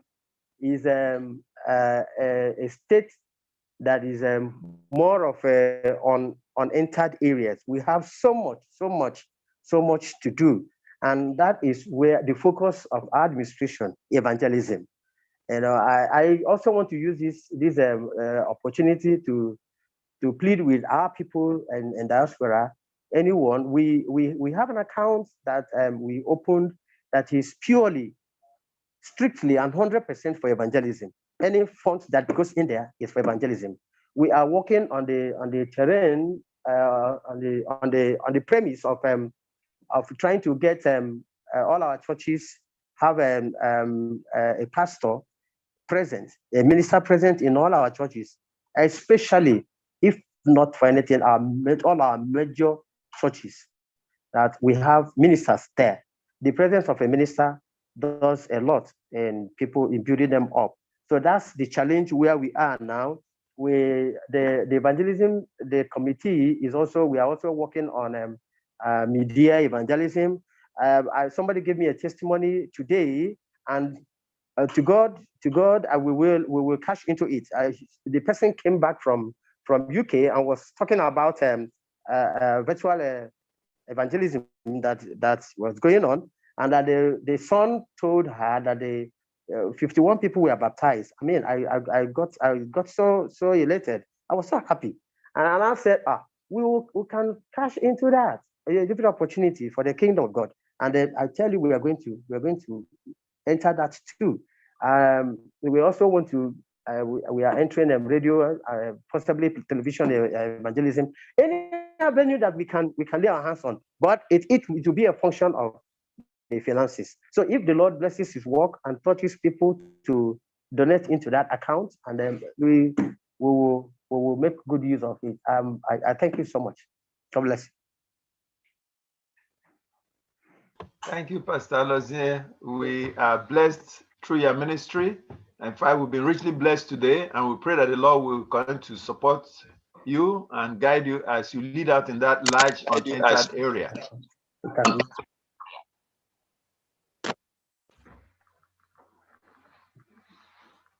May God continue to increase you in wisdom and give you the strength to lead out his church in the vineyard. Imo conference. The Imo conference, which area does it cover? Which area is Imo conference? It covers the entirety of Imo State. Okay.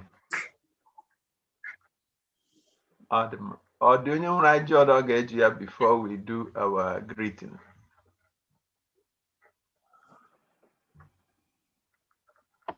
I know we have so many people here. Yeah, Pastor Lose, what about your children? My children are here, Desire, and that's my first son. He's also online. You go can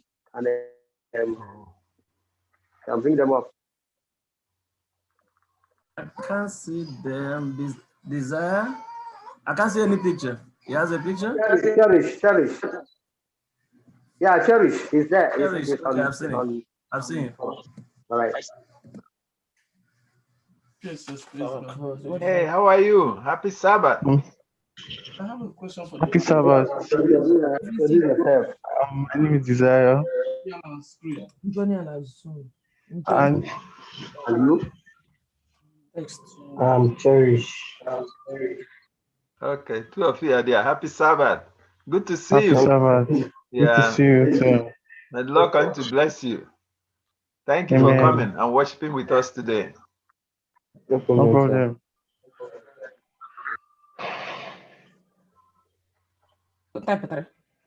Is that correct, Emerald? Or is anybody looking at the screen? I'm not. Do you don't want a question before we greet ourselves?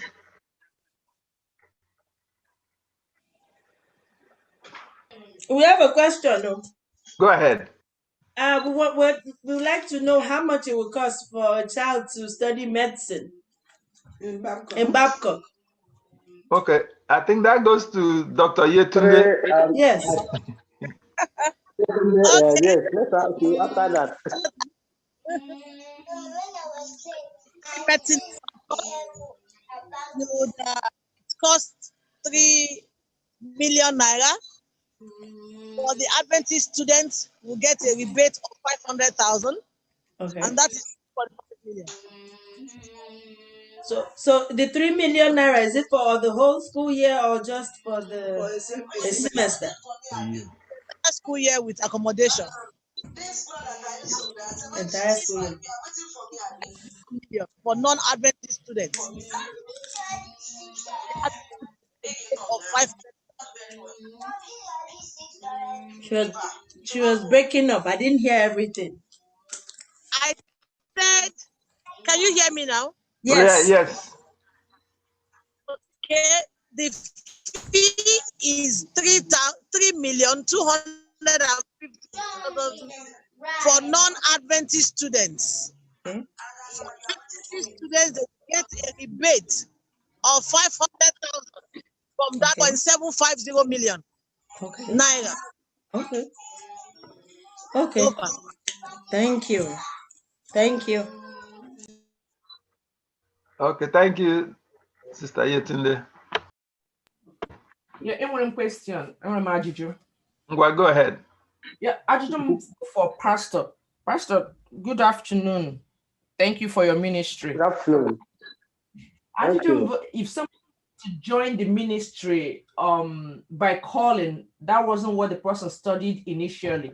How do they go about it? Do they have to go back to school to study theology, or how does the process work?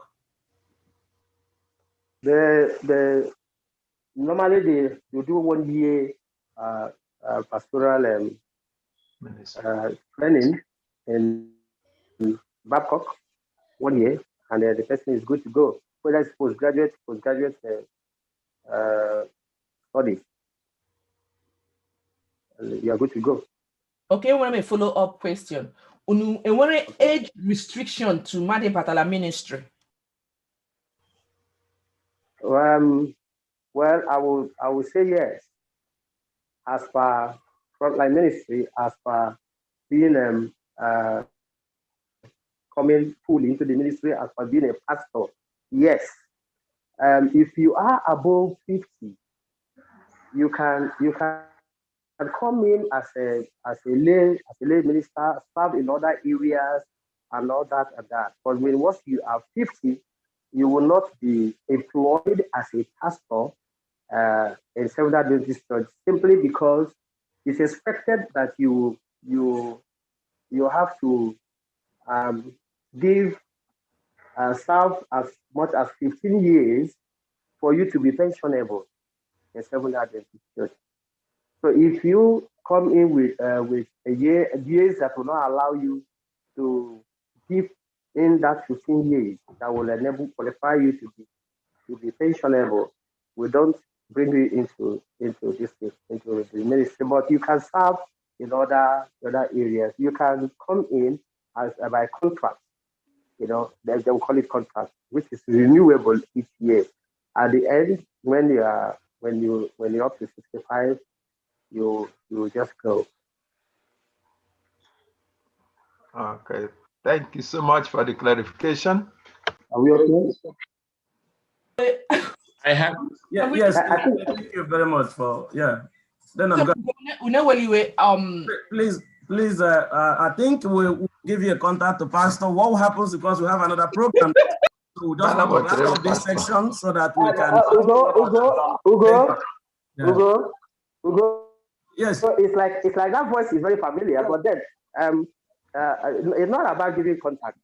Others may also want to hear the information.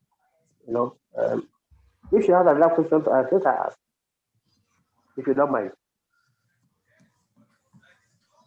Well, then go ahead. I think a pastor at your web. Exactly. Let's go ahead, please. I have a quick one. Pastor, good luck.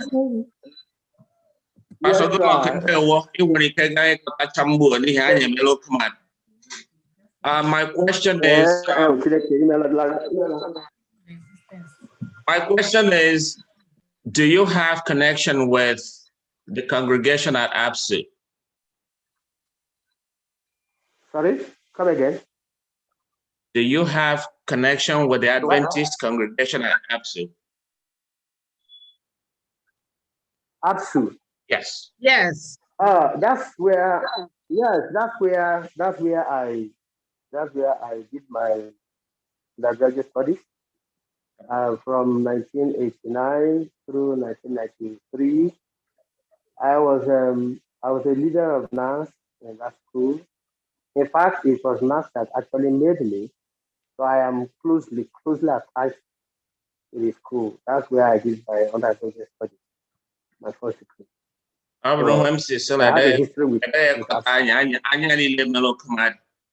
like to have your contact. Spotlight my brother.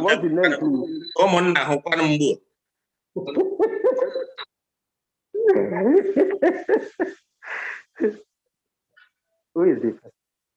Oh, come on. Brother Andy, Well, brother Oscar, what opportunity are killing in the Unzuko? Mellow command. Hey, I was in the neck of people flying because I would like to have your contact so that I can reconnect Amaka. Or the one you from lab some girl like him or to and they will. Ugo will give you my number. Okay. Ugo, I got a member over there. Bill, welcome, my brother. Bill, welcome.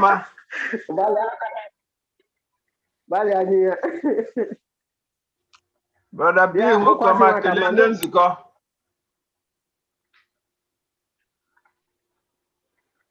You are muted. You are muted.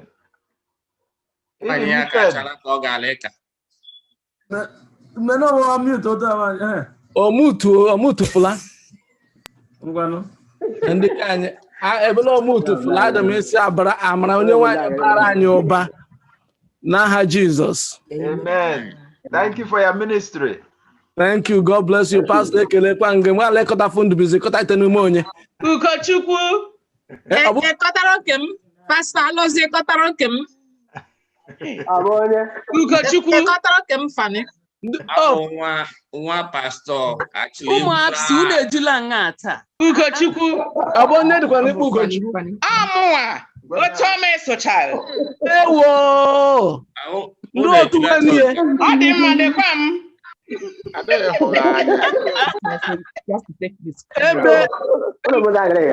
kamera dị iji nyanya amagba mma ahụ.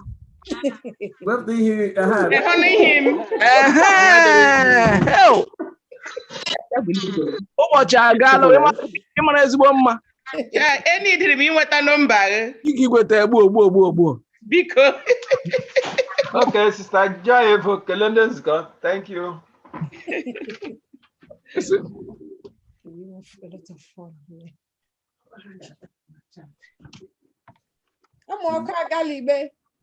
Go ahead. Happy Sabbath, everyone. Happy Sabbath. Sabbath. Thank you for your ministry. Nemela, beautiful song. Yes. Thank you, my dear. Thank you so much. Sister Fanny, go ahead. Unmute yourself. Yay! Happy Sabbath, everybody! Happy Sabbath, Fanny. Pastor Loseta Miki Kotam.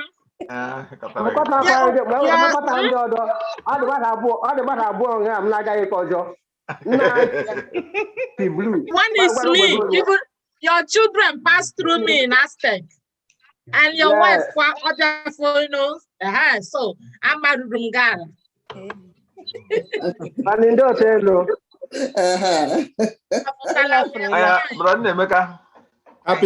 Happy Sabbath, Nzuko Chineke. Happy Sabbath, brother. Yeah, Doska, I need the equal maka project and lapse. I'm interested. Okay, my brother. Yep. Okay, do go like I gotta remember what number. Go ahead.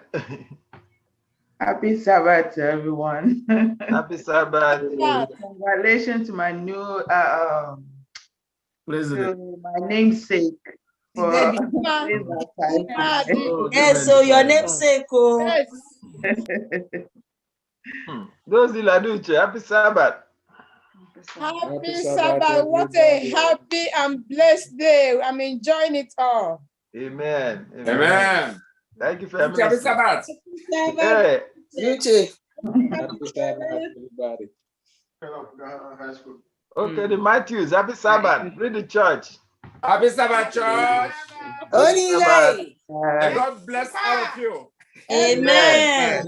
Happy Sabbath. Happy Sabbath, baby. Don't you looking beautiful? Happy Sabbath. Ike, congratulations. Thank you, Ike. Happy Sabbath, everyone. Happy Sabbath. Happy dedication day. Amen. No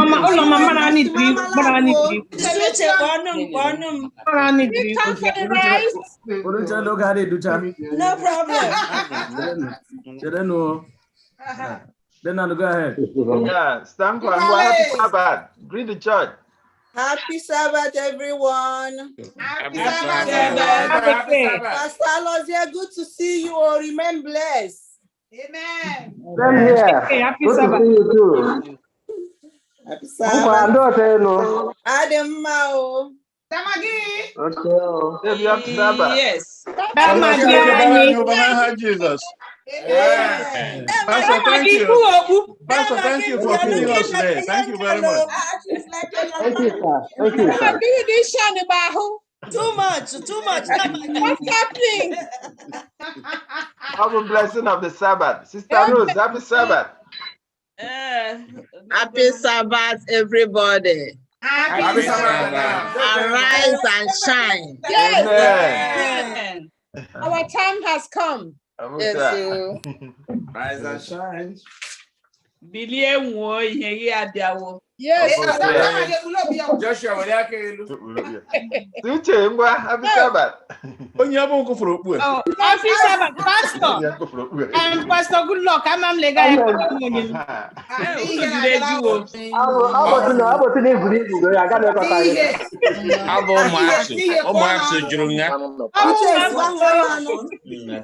Kengai.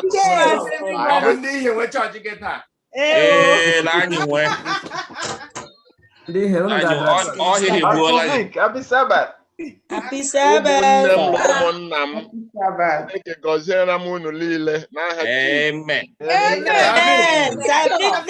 Amen. Surprise me. Yes, so my day is getting better.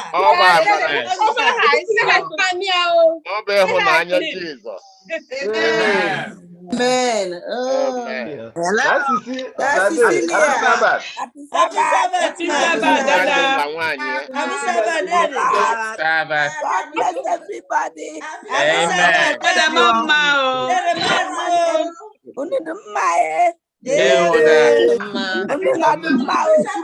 Okay, thank you so much.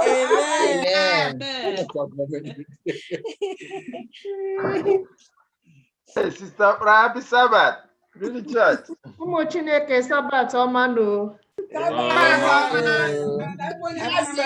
Welcome. Thank you. Thank you, ma. Thank you. Jonali kwanu. Jonali no ụlọ No. What? Ọ dị mma, gara check up. So Okay. Good. The Lord is good. All the time. Please send her our greetings. We missed her. Okay, I think the dad is online. When you light her, she will say happy Sabbath. Okay. Please, happy Sabbath. Happy Sabbath, everybody. Happy Sabbath. Happy Sabbath.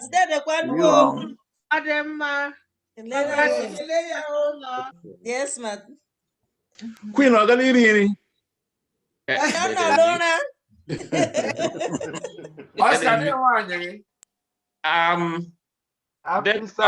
individual said that the women are not the chicaca, or not an alaya.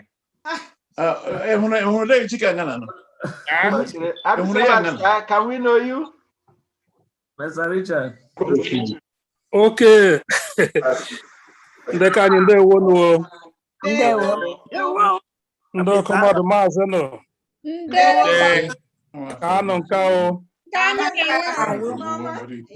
Unebala na hubiko. Adam lobo do spread that. They won't have my tower. I suppose you want to go. Amen. Come start. Okay. Amiga. Amigos. Ah, ¿qué tal? Amigos, my bros. No like me Spanish. Happy Sabbath. Mommy, happy Sabbath.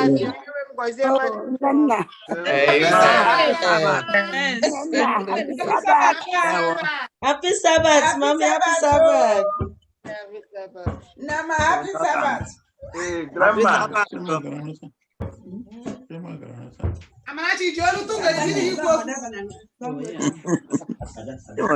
You got it, but play. Oh, dinner. Okay. Grandma. Okay, then give us spotlight. Oh, happy Sabbath, Happy Sabbath. Happy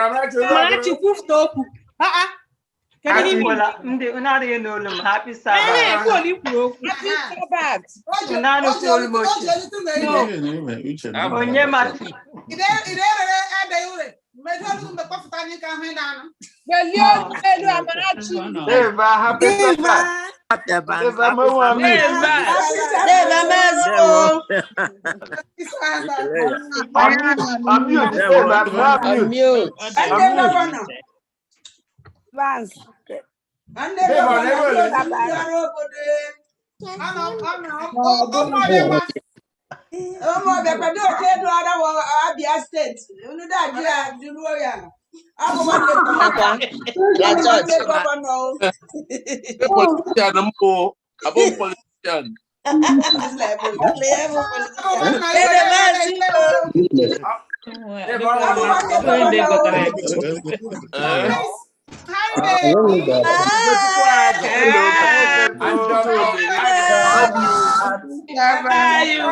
Where's my baby?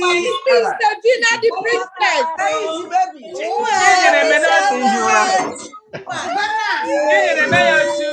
Oh, so the only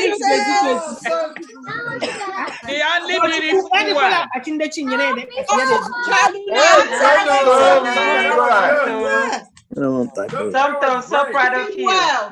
You did very well. Thumb up.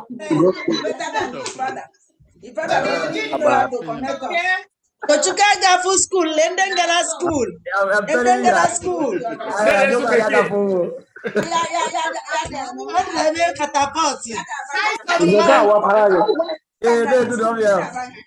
I am Bobby Scotland. I will do Zuma. And the other lecturer, no, There's a boyfriend. One program. Okay.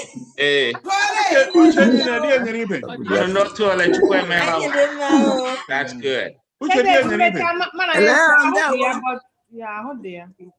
you're looking wonderful.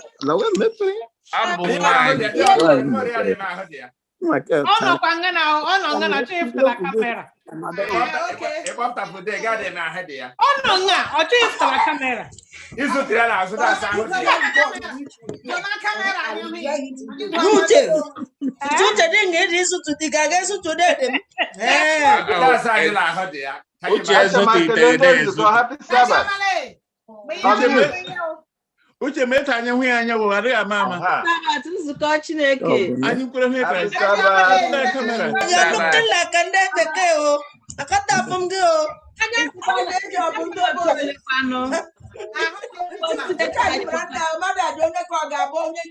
Congratulations.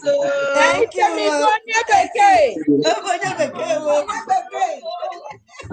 Hey, Chichi. Happy Sabbath, Chichi. Victoria's Secret.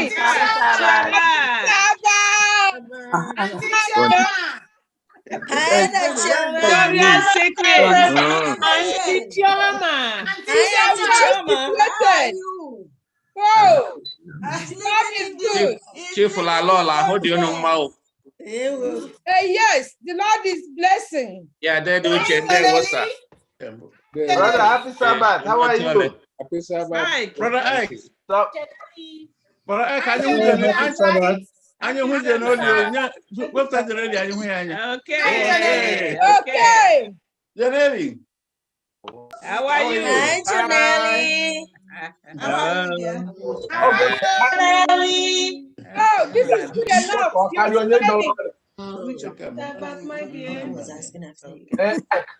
I hope all is well. Yes, all is well. Amen. Amen. God bless you. God bless you. Where is the sister and the mother? Where are they? They are home. They're home. Queen, Queen, how are you?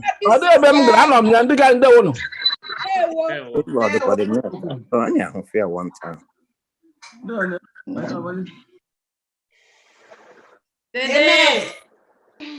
Auntie Chama. Yes, ma'am. How are you? I'm good. Donnie, that's your neighbor gone far. That's right. Whoa. Victoria's Secret. I miss you guys. We miss you more. We miss you, Chioma. Whoa. Yes, so Chetakwa. Oh my God, I did the window who know to a retirement had that. Oscar, Malolo, Angela Bola, Gano, Ada mind game as your lombo.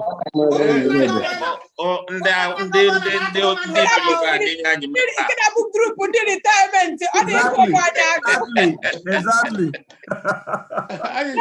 I will be the next. So where they? Yes, so. But where are my kids? So we are all shining then. Yes. Amazing. We thank God. God. This is my kids, especially on your Bible. Some to come on. Come and see us. No, go, Pastor. Good luck. Well, I'm good luck. I'll let you know they go. That's a good one. Oh, really? Yeah. Mommy, I miss you. Where's my Zeb? Onye ga-ekwu okwu kpachara anya Oscar bụ eze lengozega. My brother, me for one is open. My brother, I know I'll get on. Go to a guy who get my Sobi, how are you? I'll get on, my brother. Where is it now? You know, totally. I can't get you red pen dead. I'm my account on all right. Let's go on the ends, Danny. You see, President, is that a blood red? Oh, is that an muscular blue?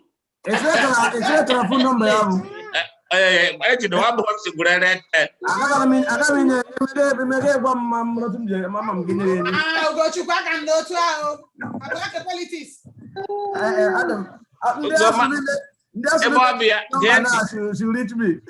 I'm president in Demo.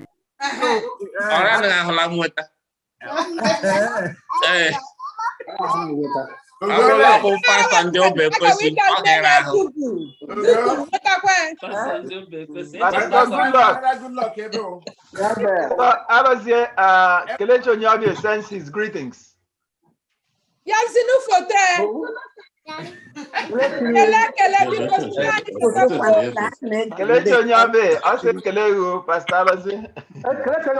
I've not seen him? I'm in a church. What happened to him? He didn't come to church. He is here. How are you? How do you feel at church? I don't know. Okay. My greetings to him. On YouTube. Abu Makandem Sofra now, also before Wow.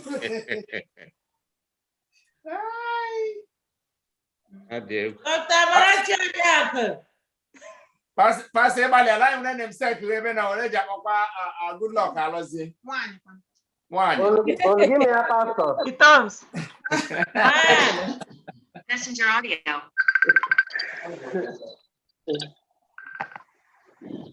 Pastor, what ordination?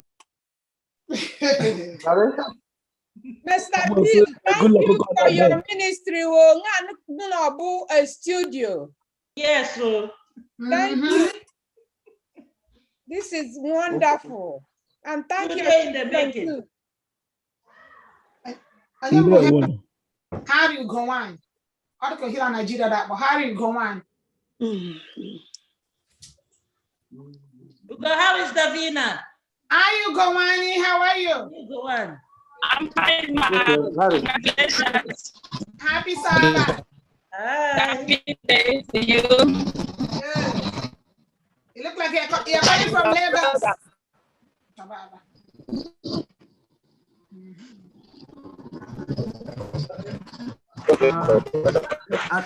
I think we have made round. Yeah. Hi. So we'll leave the line open for 1 minute before we go off air. For that wonderful prayer.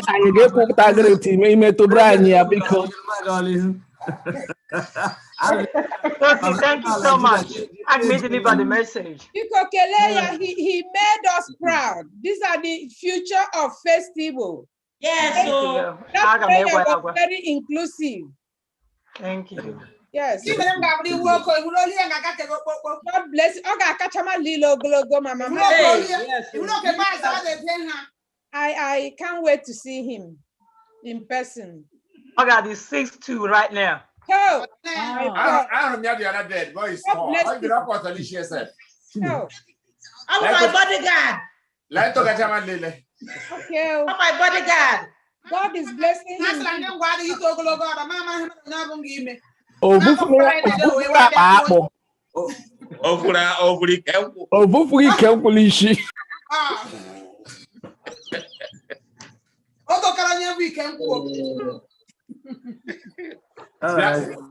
back and I want to meet in town. What time?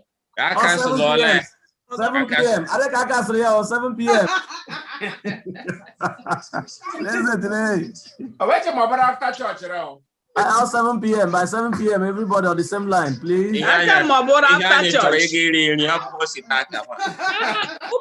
Get a lecture by 3, so 7 p.m. Okay. And next week, about 13 Sabbath, when you class teachers reach out to their members. Next week, about 13 Sabbath.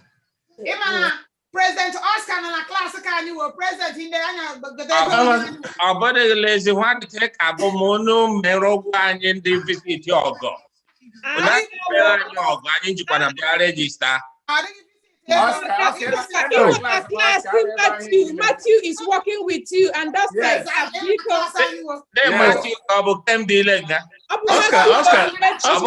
Oscar, you get prototype.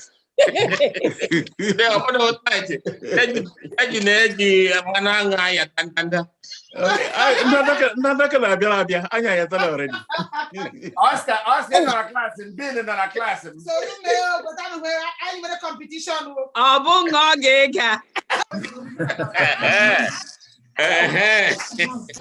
Marachi for talking a lot to group. And you go for talking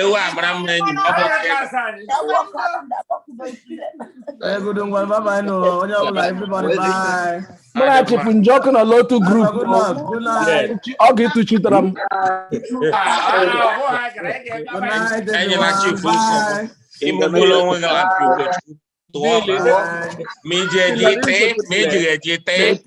Good one more chasing when I'm at there. Yellow chase. Bye.